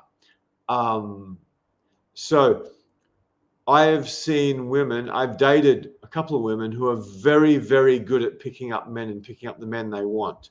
And they do certain things. It's very similar to touch, eye contact, body language, body positioning, elite conversation skills, touch, knowing how to stroke the male ego, understanding male psychology distinct from female psychology. And like these women will outperform women hotter, sweeter, better people, smarter, whatever metric you've got than them, by 5-fold. Maybe a man who's good with women will outperform a guy who's similar than him 20 or 50-fold, but the woman will probably outperform 10 times. Because a lot of hot girls have no idea what they're doing when it comes to picking up men. They're clueless, just like the tall, rich, handsome guy. So that's a great comment. So yes, it's far more important for a man to learn how to be good with women. But it's very important for women too. Now I think about it, I'm answering this question in the terms of women at their sort of peak sexual attractiveness years, which you can debate till the end of the earth, but it's probably going to be when they grow boobs up to maybe, I don't know, late 20s, mid 30s, whatever number. Some people would say menopause, I don't know. But once they get out of the peak sexual attractiveness years, it tends to become a much bigger factor. But again, if a woman wants happiness with man, if she wants a tall, handsome, successful, masculine guy where they've got a great connection, where it's a real relationship, not just some, together because that's the hottest girl I could get and she's the hottest and he's the most successful man I could get. So yeah, women should definitely learn the skills as well. Especially important outside their peak years, but it's going to lead to dramatically better outcomes at all time. But for a man, it's just mission critical. If you're not confident, give up. Just give up. Get used to porn or learn to suck a dick. Okay. Peter, thanks for the questions, man. How do you spot a woman who is bad at picking up men? I feel I would have a better chance with them. Not necessarily. Maybe. How do you spot a woman who's bad at picking up men? Find a really beautiful woman. How do you find a guy who's really bad at picking up girls? Find a tall, handsome, rich, successful guy. Again, we're not dealing with 5 + 6 = 11 here, where it's the same answer every single time. It's a generalization, but generally the hotter the girl, the more clueless she is. I can tell you about my female coaches. I shouldn't. Most of them are just atrocious. They're just now one's actually pretty good. Most of them are just atrocious. They're terrible. And you look at their life in their mid-30s and you understand they're terrible. Whereas girls less beautiful than them, much less to offer than them, often ended up with better men than them. So how do you spot one? That's an amazing question, Peter. It's very rare I get a question here that I have to really think about. I could do it because I'd see mistakes. Like one of my female coaches is just, particularly when she was in her 20s, she was just like so freaking sexy and she would come after you with a vengeance if she wanted you. So very proactive, sexy on a scale like dramatically more than probably all the others put together. But she was also clueless about the psychology around it. Like she thought she could use her very primitive, she wasn't a very sophisticated woman in terms of a few things, but she wasn't very sophisticated in terms of how to use tests and manipulations to control men. So she'd use these really base level, stupid tests on a guy she should have known would have seen them, and she should have had the intelligence and wisdom and understanding of male psychology to not do that. Whereas I'll use Jackie because she's in the YouTube channel. She can be a nightmare to manage because, I won't say, but she's up and down like a yo-yo and she's very talented but very difficult. But yeah, rarely, if ever, did she use women's tests on me. If she did it so freaking well. I was actually impressed. And the same with the blonde model Rush, the blonde girl Val. They are both sophisticated enough to go, okay, I've seen this guy. I've seen him interact with men. I hear what he talks about when he does his boot camps. I can see he gets it. So therefore, I'm not going to fuck with him like I do with other men. Whereas the other girl is crazy sexy. She's just, many of them just can't see that. I'm like, how dumb are you? What sort of imbecile are you ending up dating? They're just not very, very sophisticated. So that's a great question. How do I spot them? I can spot them, not perfectly. They just don't know what to do. They don't know what, it's just like a man. It's like a girl, she's flicking her hair and sticking her chest out, and the guy takes hours to approach, or when he does a bad job, and then she starts touching him, and she's touching him on the belly or touching him on the waist, and he's not sure whether she likes him. And the extreme case, I'm picking on me, but probably many of you, a girl literally rubs her boobs against you in a bar when the bar's not that crowded, and you're like, oh, do you think that girl likes me? Yeah, it's pretty incredible.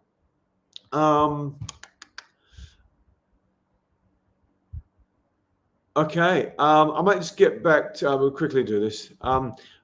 women don't need to know skills to attract a man, or just far less skills than to attract a mate than the other way around. That's a fair comment. They need less. And most women will get a mate ultimately because it's much easier for women to get a mate. It's dramatically easier. Men need to actually do a lot of stuff and achieve a lot of stuff. A woman just needs to be fertile and not wretched looking, and someone will probably get her. Maybe not in today's world, but that's definitely been the case historically. Okie dokie. Let's get back to any more questions, guys?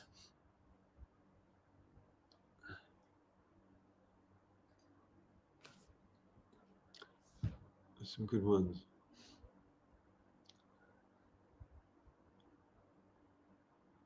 Not as many questions today. That's interesting. So some other things you probably want to consider.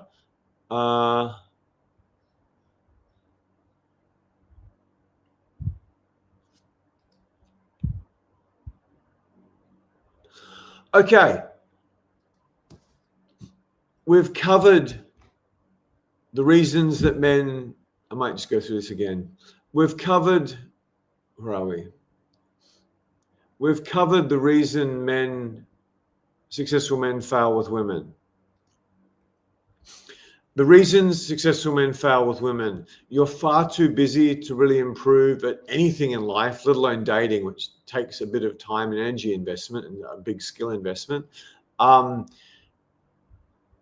You have high status in life, so in some cases, many cases, you have an enhanced fear of rejection and humiliation. If you're a sales trainer, it's much harder to train a highly educated person to be a good salesman than a guy with no education, because they come in with this ego that they're sort of smart or special.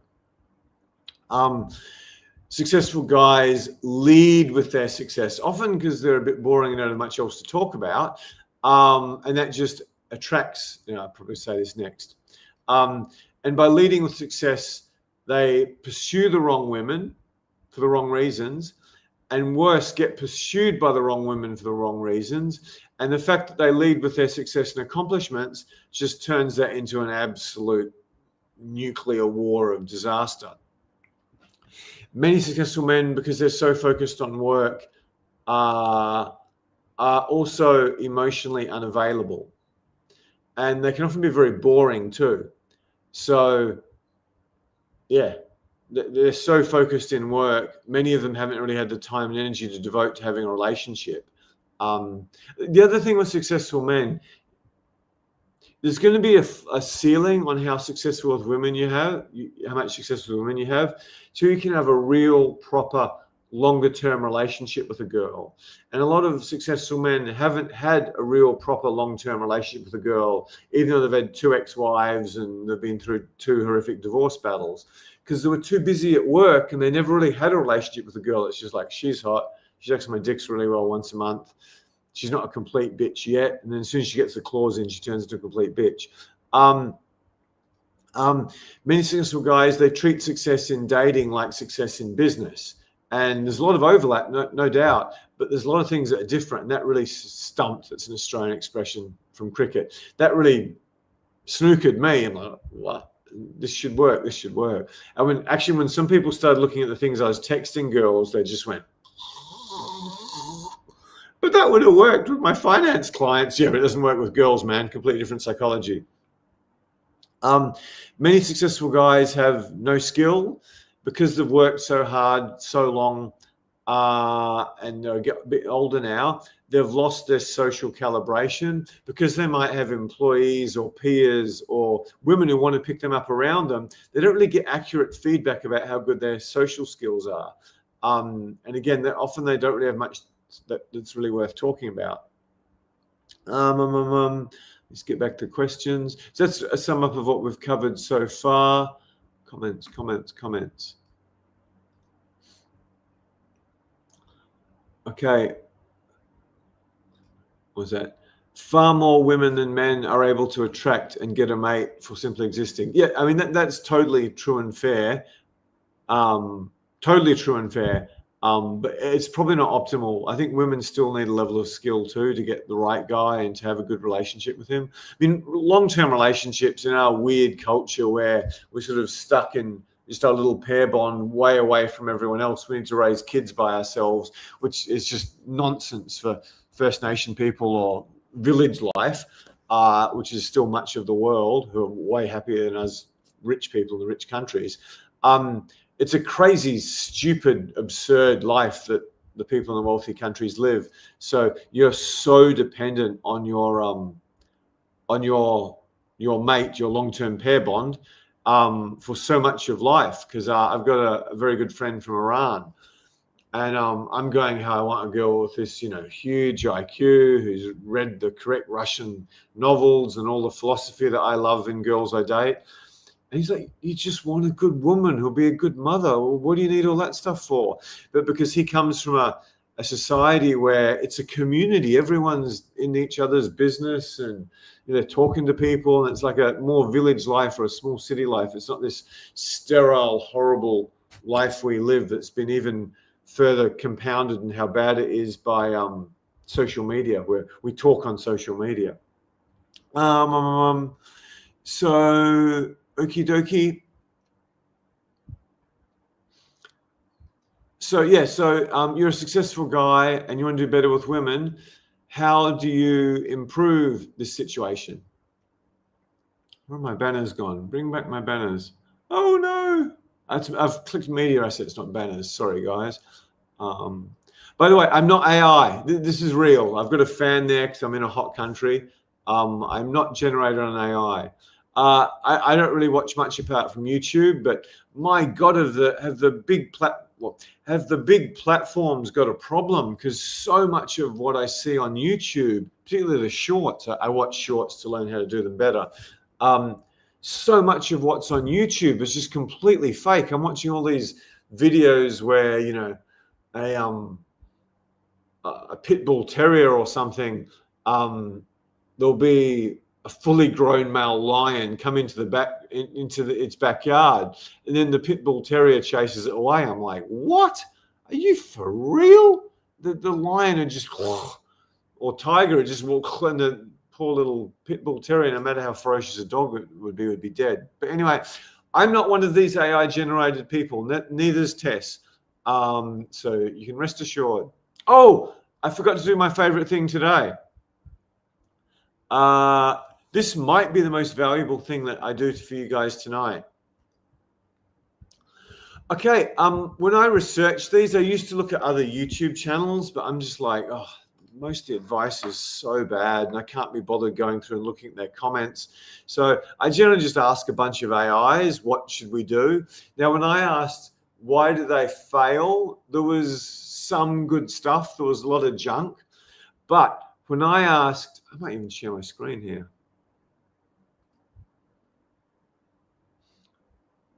How do we do this? When I asked what they do,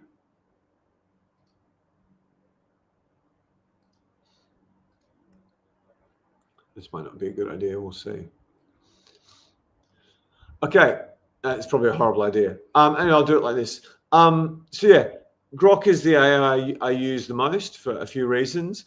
So I asked it for feedback about the mistakes successful guys make, and it was pretty crap. It might have got 2 or 3 right, and there's a couple that were okay.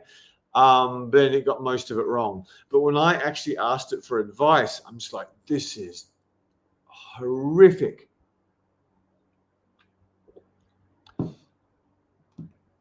Okay, number 1 was hit the gym hard. So if you want to get better with women, trying to build big muscles is probably one of the dumbest fucking things you can ever do in terms of return per hour invested.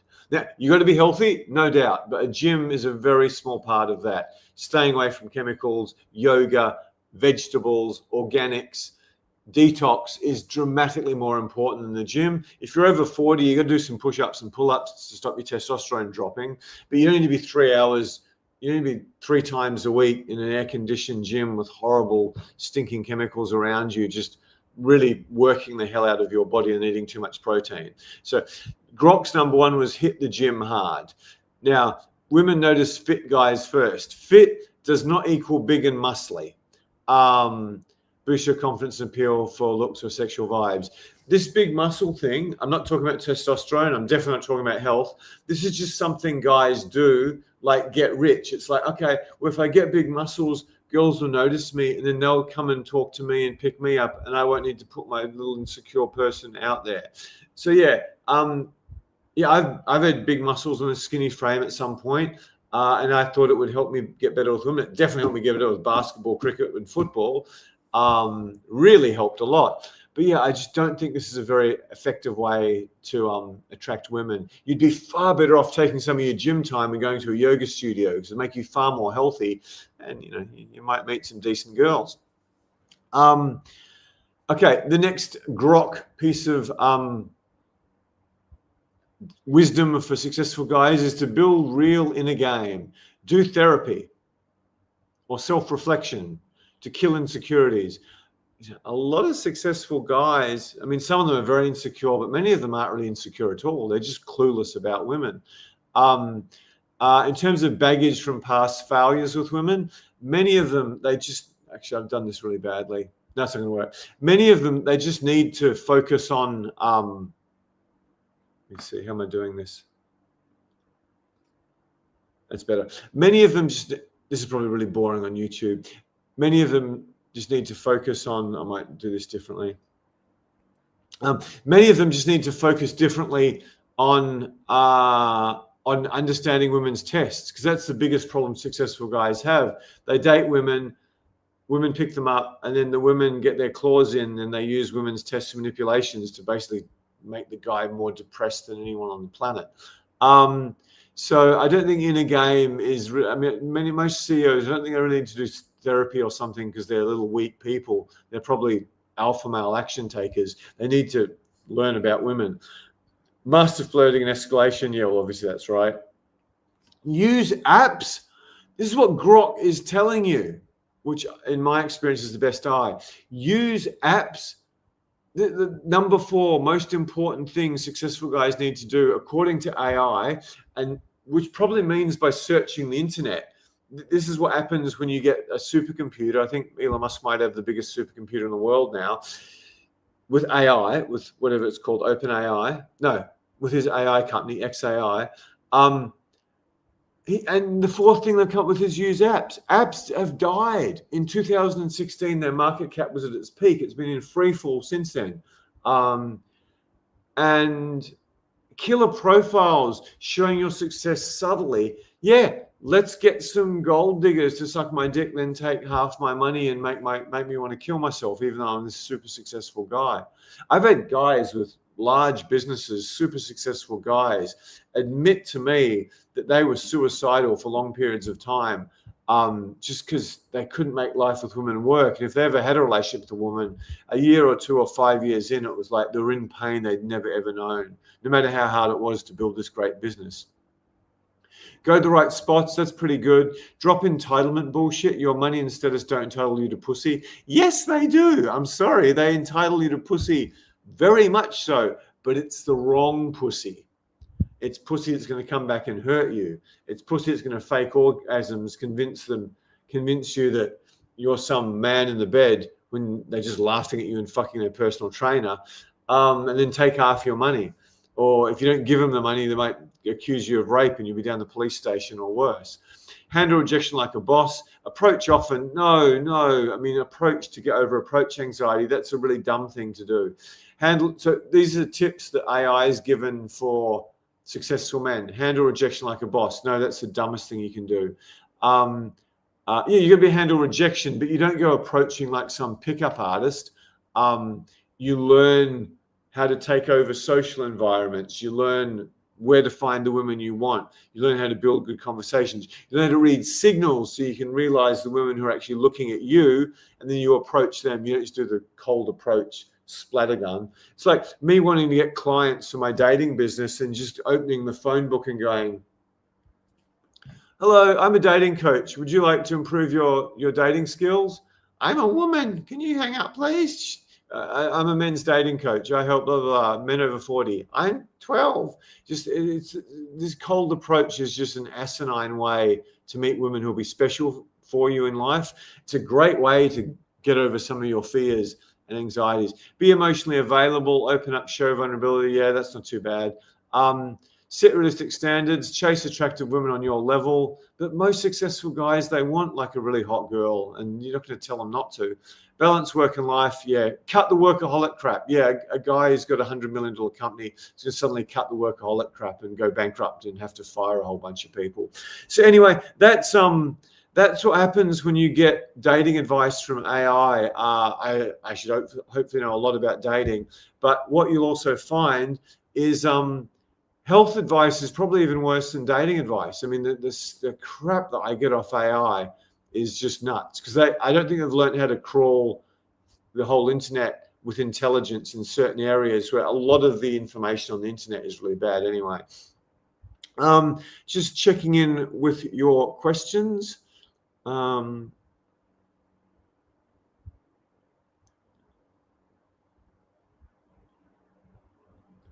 Nobody's perfect. It gets back to what I said on an old video. This is something I believe throughout history, more women than men have passed on their genes. Yeah, by a long way. DNA changed throughout history according to genetic research. Yeah, I believe that to be absolutely true. Historically, most men just don't get a chance to reproduce. I mean, it's still like that way in India when I was there in the 2000s and many other third world countries. It's only the elite of men who get to have lots of kids with lots of women, and most women get to be somewhere in that, whereas most men are just endless loneliness. Mature, is there something that most men stuff up on, i.e. most of them make the same mistake? That's a great question.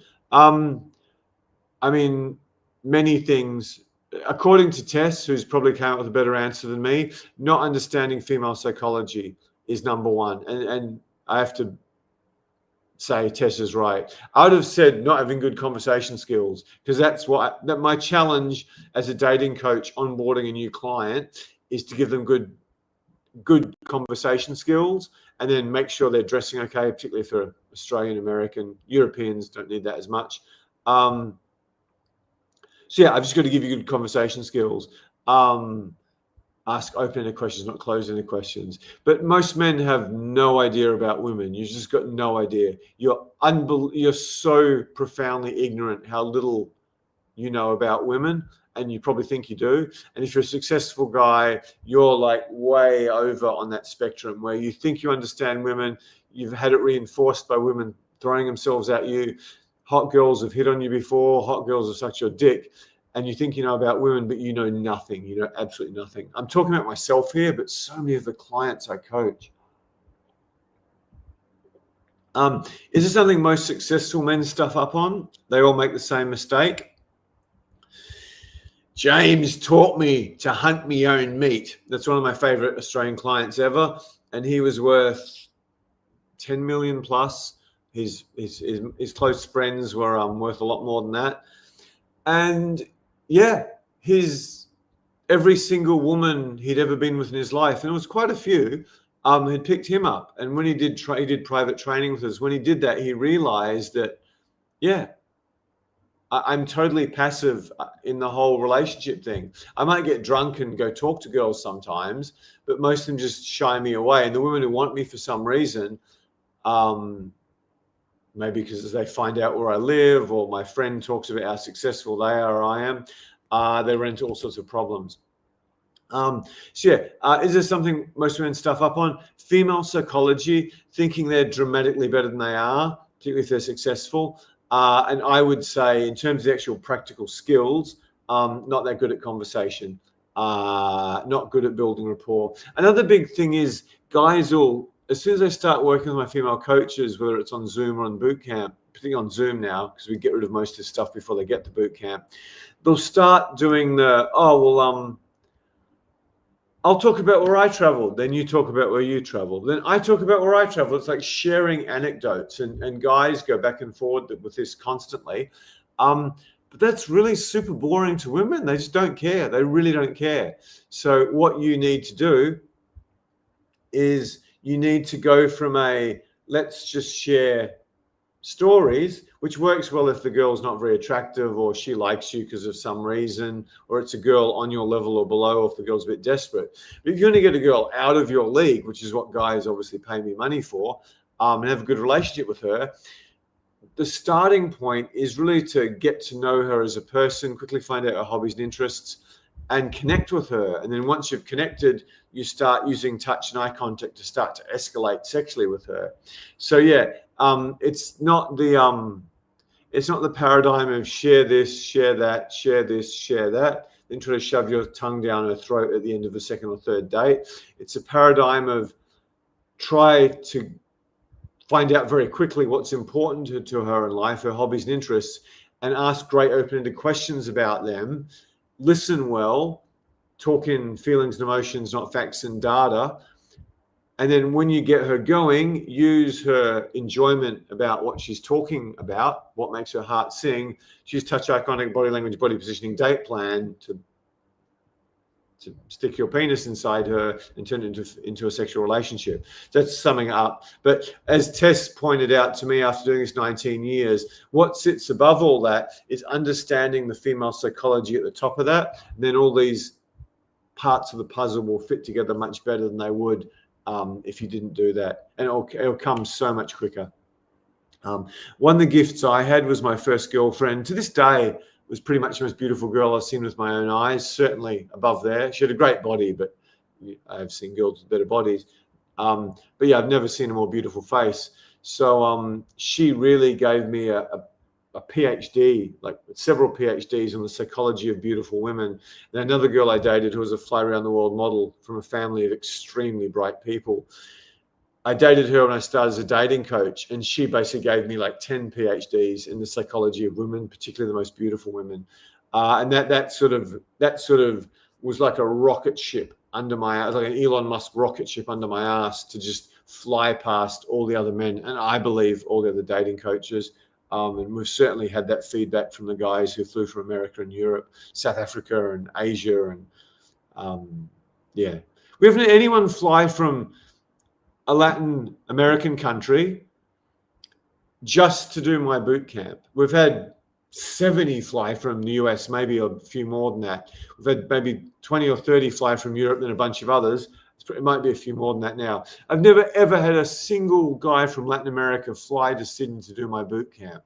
I wonder why that is, because they don't need it as much as the Americans and the Europeans. I've never had an Italian guy fly to do my boot camp. I don't think I've ever had a Spanish guy, but I've had lots of Norwegians and Germans and English and Welsh. Because, yeah, we're the ones with the problems. We're also interested in the ones with lots of money.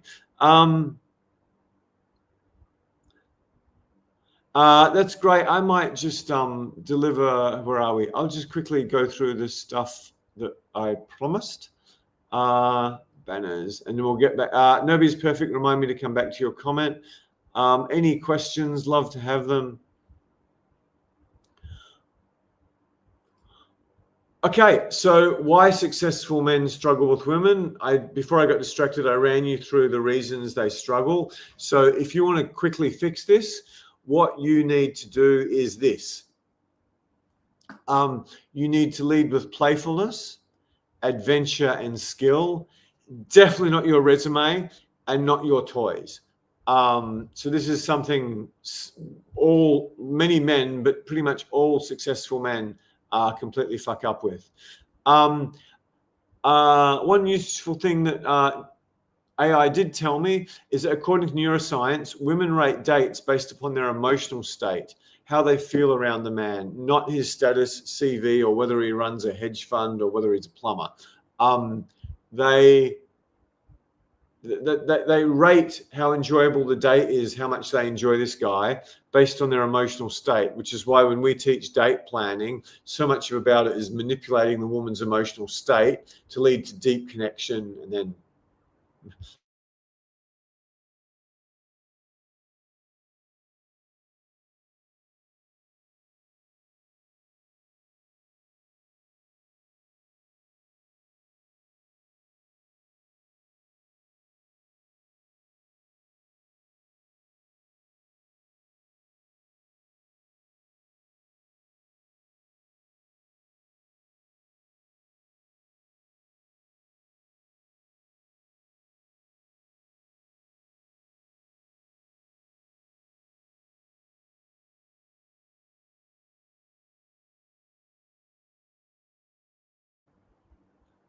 I've frozen. Sorry about this, guys. Thanks for sticking around. This is weird. I had like 85 upload speed and 70 download speed not that long ago.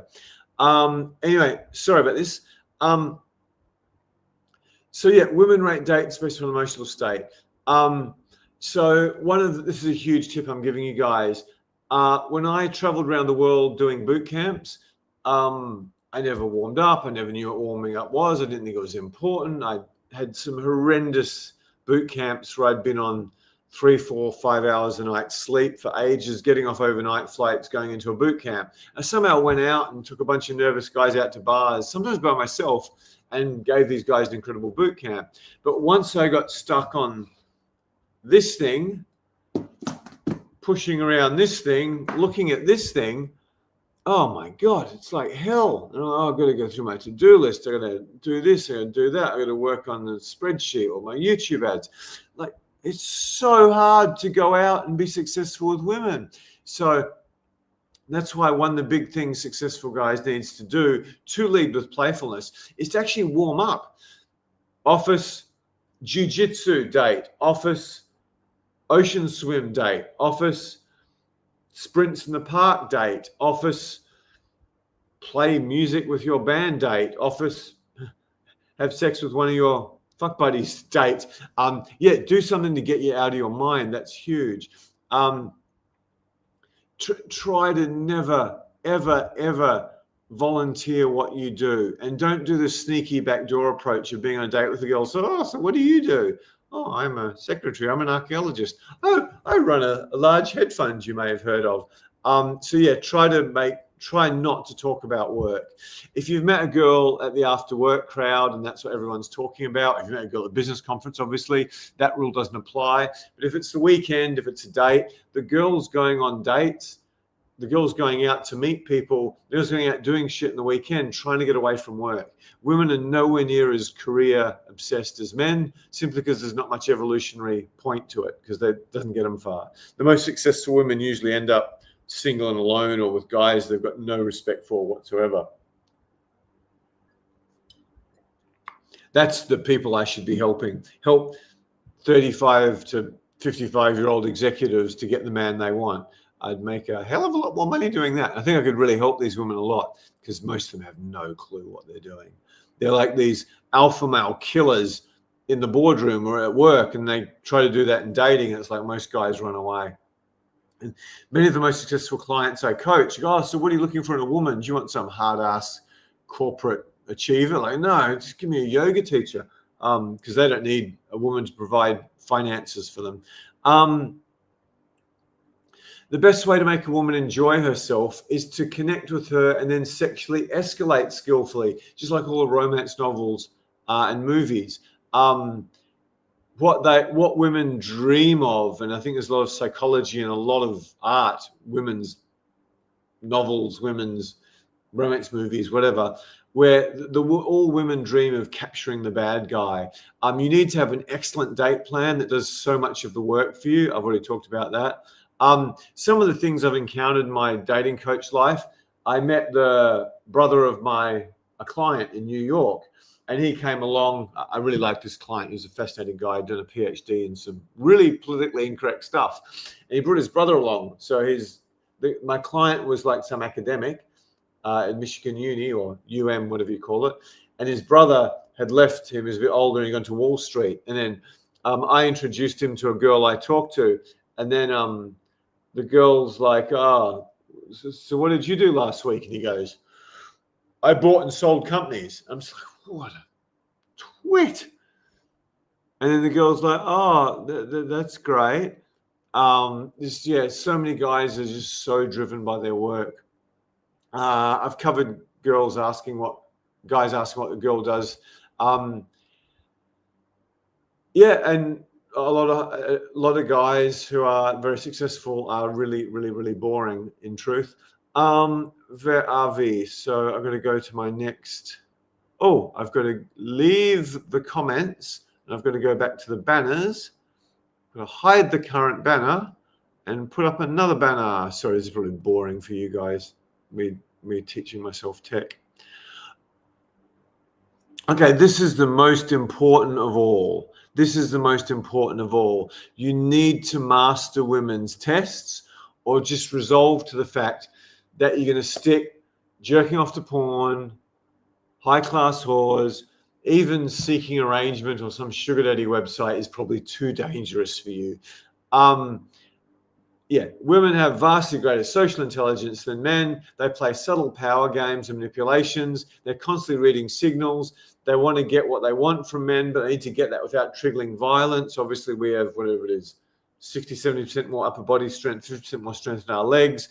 The vast majority of women in history were sexually attracted to creatures, men, males, who could hurt them very badly and kill them quite quickly.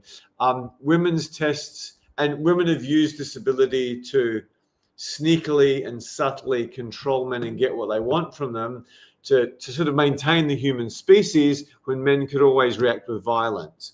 Now, men in many countries, in most countries, can't react with violence. So now you could argue that this superpower women have been given relative to men is potentially being used to really beat men down, whereas clueless idiots don't know what to do now because we don't have violence to resort to. It doesn't mean you should ever hit a woman. That's horrible in the vast majority of cases. But yeah, there's been a massive power balance. And women's tests and women's manipulations and the fact that they're evolutionary programmed to do this, just like a tiger or a lion is an excellent hunter, women are excellent at manipulating men. It's inbred in them. And many of them do it without realizing it. It's just normal to them. Women's test manipulations is the weapon they use to control men and destroy their life. They use it to keep other women away from you.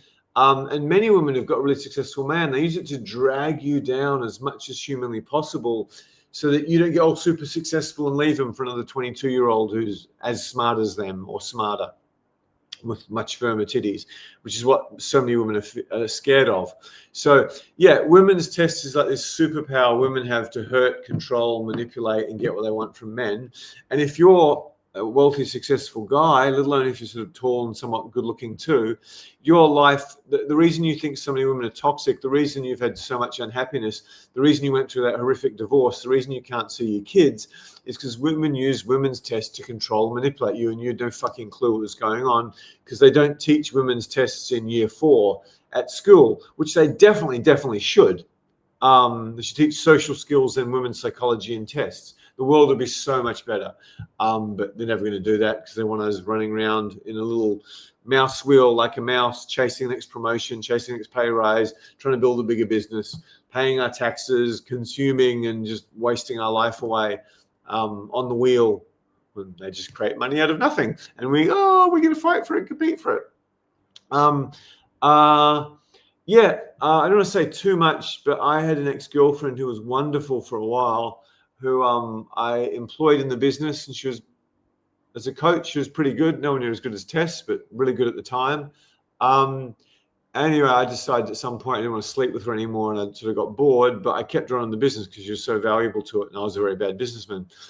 Anyway, she realized women's tests couldn't work that much on me, thank God. She had one or two. She had one that she used that I kept falling for years. But yeah, she would do stuff like, my best staff member at the time would just complain I was never paying her. I said, we pay you the Wednesday after the boot camp. What planet are you on? And then I would challenge this girl who was doing my admin work. I'd say, have you paid Natalia yet? And she'd go, yeah, I paid her. She's just lying. You know what she's like. And I go, okay. And it'd come back a bit later that she's still complaining about paying. And I'm just like, she's just trying to get attention from me or control me or manipulate me. Then eventually a new girl said on the boot camp, your best female coach is about to quit because you don't pay her. I'm like, what? So I start looking into it and I go, can you, and I start looking at the bank statements that were sent by this person to prove to me that she was paying her. I look at them closely and I go, and then I call the staff female coach, and it turned out she'd been because she wanted to divide and conquer. She wanted to make me and my best coach, who was way better than her, because she wanted to make us enemies. She I don't know if you go to jail for that, but that's like forging bank statements. It's like the lengths women will go to keep a high status man they want and keep the other women away from. It just boggles my mind. They'll tear him down and reduce his success as much as they can so he doesn't sort of fly and race ahead of them. So yeah, this is, I mean, women's psychology is the overall thing. If you want to get to a high level with women, whatever your metric is, a wonderful relationship with amazing, beautiful, intelligent woman, or whether you want to have threesomes, you want to date models, you want to have multiple girlfriends at a time, the thing that sits above touch, iconic body language, conversation skills, reading signals, all the stuff I crap on and on about, and Tess does and Natalia do, the stuff that sits above that is female psychology sits above that, but the superpower is actually understanding female psychology to such an extreme degree where you know exactly when girls are fucking with you and how to handle it. And that makes you like the most attractive man they've met this year, because they go, oh my God, the pre-selection, how does he know so much about this? He must have had a whole string of hot girlfriends, and women love pre-selection. Just to give you guys some practical ideas about women's tests, back when I was really good at this, I managed to hook up with a 22-year-old fly around the world elite model, and we lived together. And it was very, very difficult. It was one of the more difficult seductions I've had, because I was traveling. I dressed like shit. I was honest with her about the fact I wasn't staying in that country very long.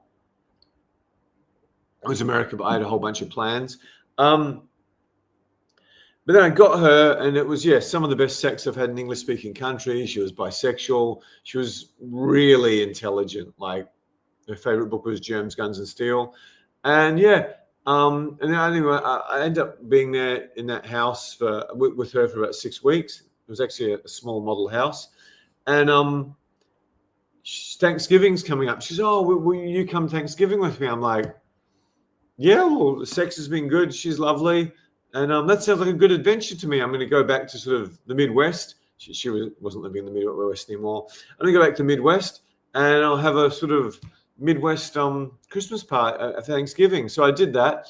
And then 2 or 3 days before Thanksgiving, she just turns into Lucifer. She turns into Satan. She starts treating me appallingly, just like the worst thing you can ever imagine.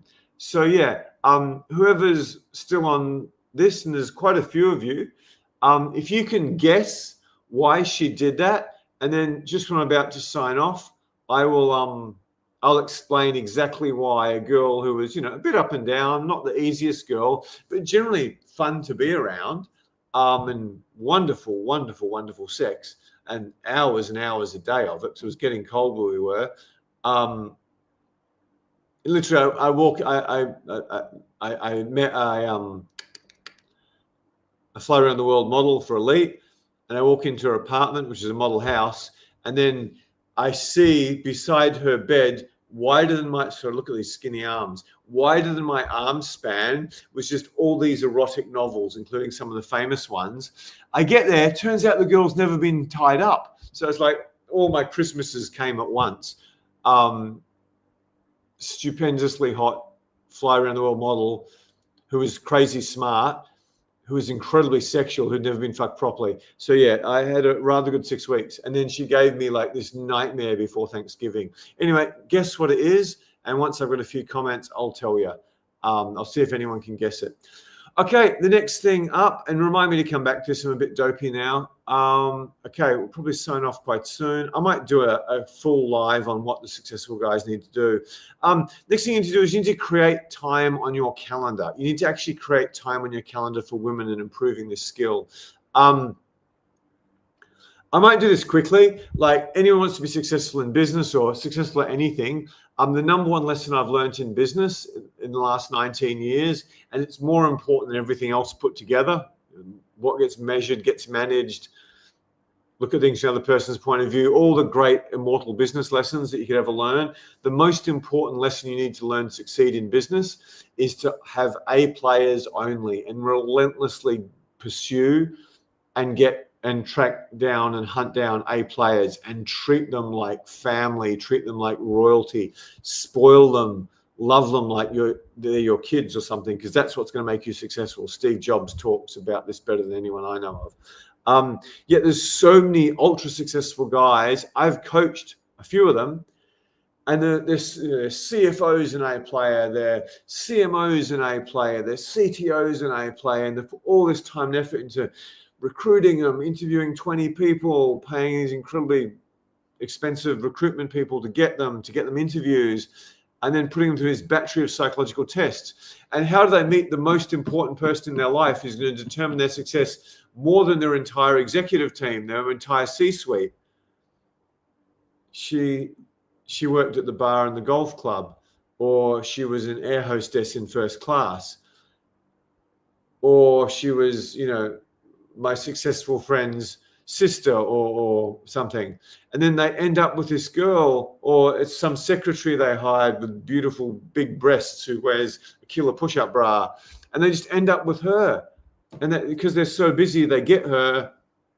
She's good in bed. She sucks their dick well. She's not a bitch for a while till she's got her claws in. And when she gets her claws in, she just goes Armageddon on him. And it's like, they put all this time and effort into their business and hiring their C-suite, but they just marry, have kids with, live with, get a long-term relationship with the hottest girl who just lands magically on their dick, who usually wanted to land on that dick because of his money. So yeah, it's like, you've got to put time and effort into your calendar for improving this skill.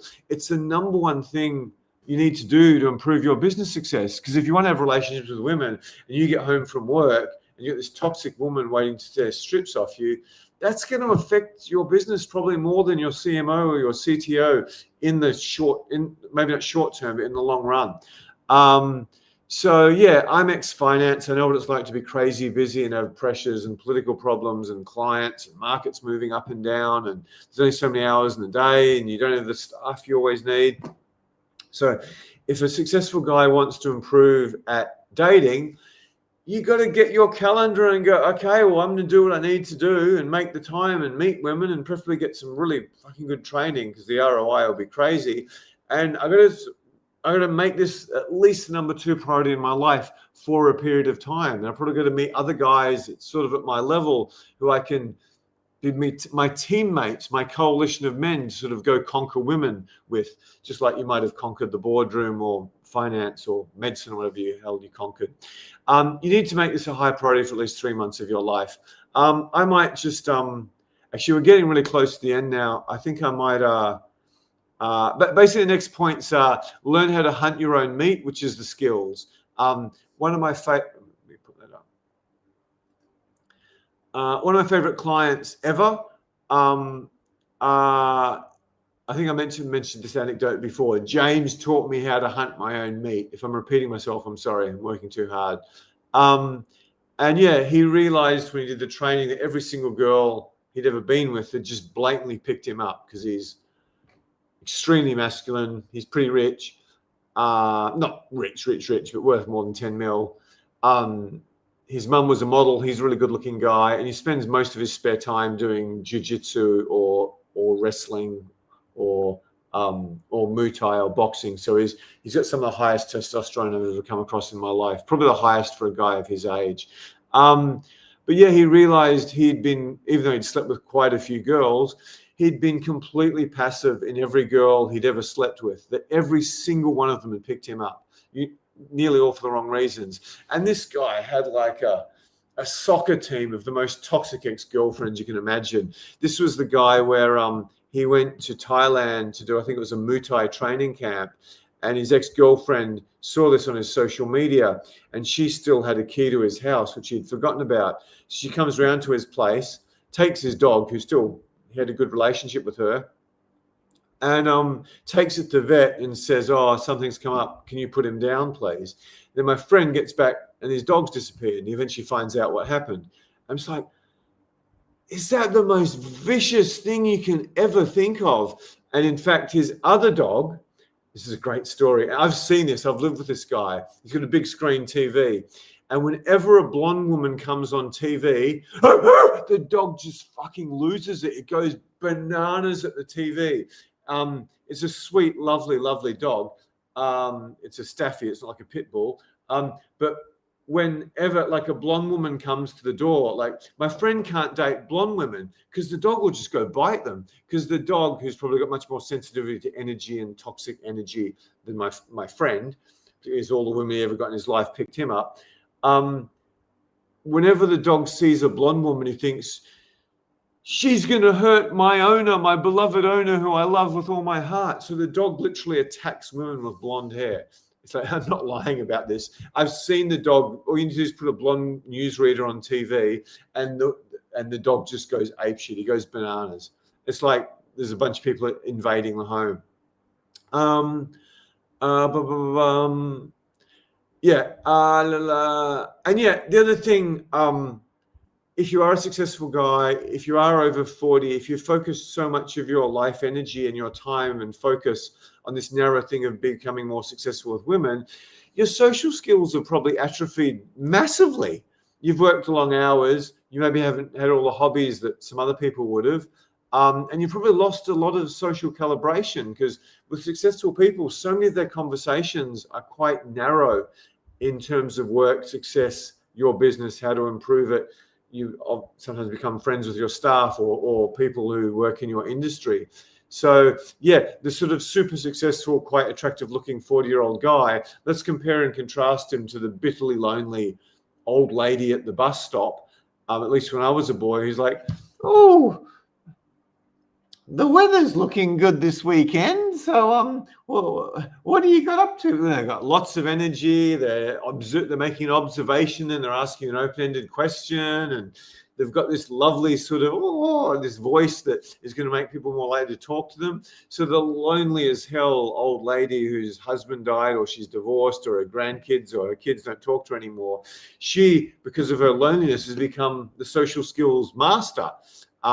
Whereas the CEO is surrounded by staff and people who run after his every need, who has the same sort of conversation in most facets of life. Even when he goes to the golf club or the sailing club, it's a similar conversation. He's socially retarded, whereas the lonely old lady at the bus stop is actually quite socially skilled, particularly at the start of the conversation. I might wrap up now. I try not to do too many what I call Scorsese movies where we go on for hours. He's at the wrong one. And finally, figure out where you're going to meet your dream girlfriend. What the hell's going on? Have I disappeared? What the hell? I don't know what's going on. Oh, no. Oh, have I disappeared? Jesus Christ. I don't think so.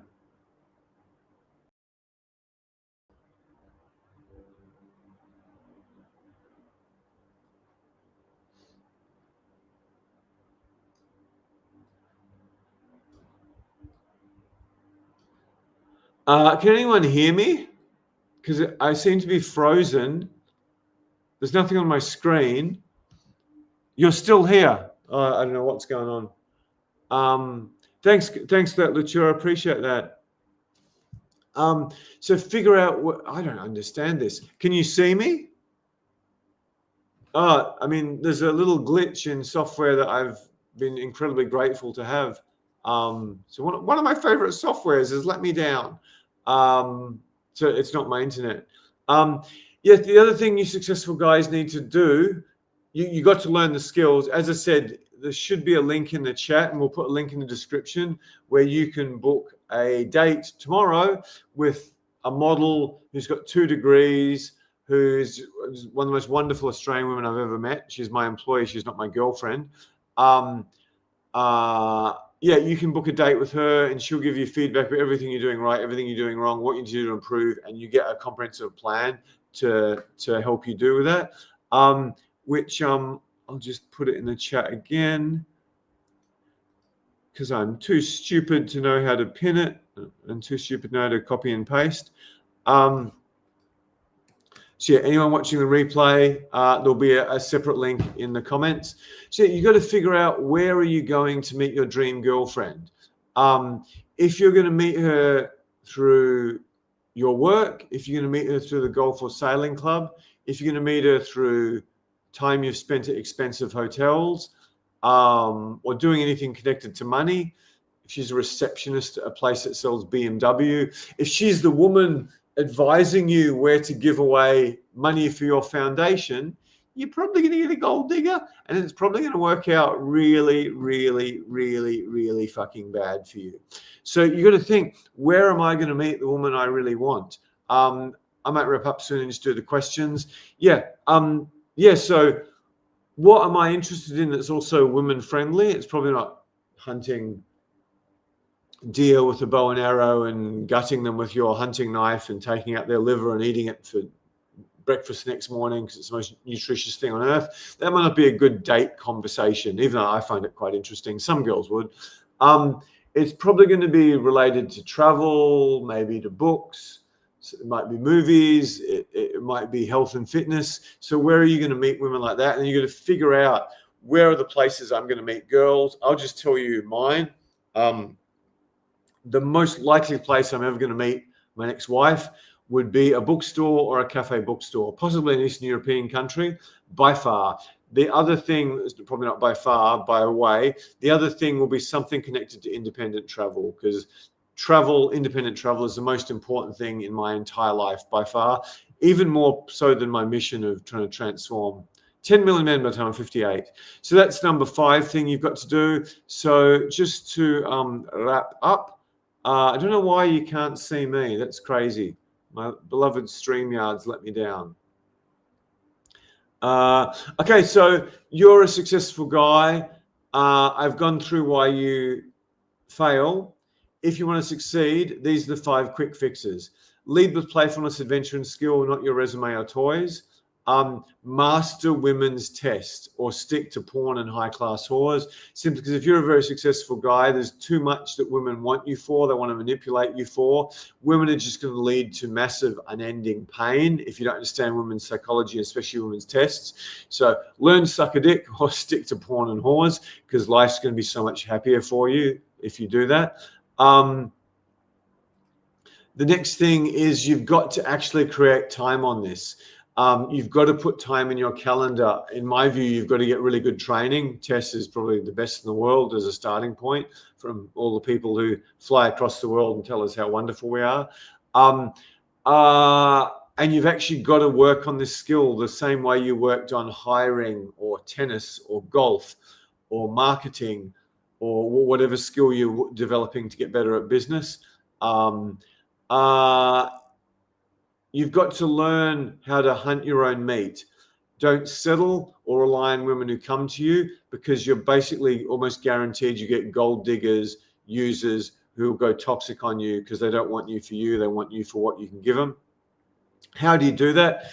Touch, eye contact, body language, body positioning, reading women's signals, having a solid date plan, fixing up your style, which is huge for Americans, Australians, Canadians, to a lesser extent, Europeans. I've got distracted with that. Understanding female psychology, understanding women's tests, and most importantly of all, Tess will say understanding female psychology. I will say at the beginner stage, elite level conversation skills. You want to get really good at asking questions, listening, talking in feelings and emotions. If you are a successful guy, if you're any guy, you want to do better with women, you've got to do that. If you're a successful guy, you want to do better with women, you've got to learn how to hunt your own meat. You've got to learn how to hunt your own meat. Because if you wait for the girls to come to you, your life's going to be horrible. And you will probably undo a lot of success you've had in business, which many, many guys have. And then finally, once you start to get these skills, you've got to figure out, where are you going to meet your dream girl? And I've given you some advice. If it's through work, if it's through an expensive hotel or hobbies that typically cliched attract wealthy men, you're probably going to get the wrong girl. Because just like I opened the thing with my gold digger girlfriend from my time just out of finance. Oh, so hun, what are we going to do this quarter? Like, successful guys are planning their quarterly goals and reviewing their numbers and setting their goals for the quarter. Gold digger women who pursue them, they're like, so is it golf or sailing this quarter? What do you want to do a course on? Or where do you want to travel? Is it Saint-Tropez or is it St. Bart's? They're just constant, or whatever the Australian or whatever those things are in your state. The Hamptons in New York, or I don't know enough about LA geography to tell you where. Maybe Santa Barbara or something. So yeah, that's what you need to do if you're a successful guy. So if you guys, any successful guys have any comments or questions, I would love to help you out. Can you guys still see my big nose and grey beard? Thanks, Latour. We might wrap up pretty soon. Okay, so I'll give you guys just a second for any more questions, and I'll handle the questions. Then we will sign off. For anyone watching the replay, you'll often find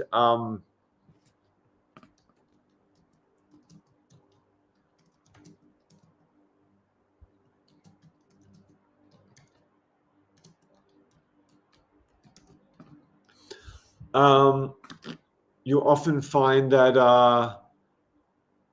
the best part of the whole YouTube live comes at the end with me responding to a good question. Okay, can someone who is it? Excellent. I was going to say that is an excellent question. Thank you so much. That could be my question of the night, from what I can remember. Tess would say female psychology. I would say in the initial beginner stages, improving your conversation. At the advanced stages, understanding women's tests.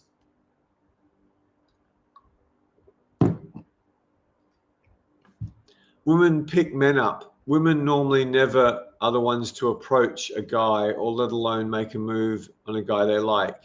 To the average guy, you're 100% right. To a guy who can see what's going on, you're pretty much 100% wrong. Women so often make the first move. They make themselves easy to approach. They put themselves in the way of you. They put themselves in a place where men like you are going to hang out. So yeah, I can't remember, a famous actor who's very good with women said women pretty much always make the first move, except for a complete and utter blind cold approach. But even then, if they like your cold approach, they're going to help you out. Or if they really like you, they're going to be really mean to you to see if you're a male, and then they'll see if you're an alpha male who gets their games and tests, then they'll throw themselves at you. I've had that quite a few times. I approached a girl, she treated me appallingly, she threw a few tests at me. I handled those tests extremely well, I thought, she thought, and she slept with me very, very quickly. And sometimes I went a bit batshit crazy when I decided I'd had enough of her for the time being. So I think it's commonly said women make the first move, and particularly if it's in a social setting or a work setting or a similar community, or you're at the same gym. So often the women actually make the first move. You just don't realize it. Okay, well, it looks like we're out of questions. So yeah, thanks very much for joining us, guys.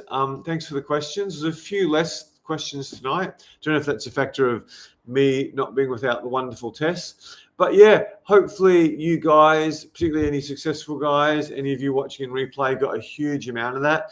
If you enjoyed what you saw here, we'd absolutely love if you could hit subscribe and comment on the video when it goes live. That would mean the world to us.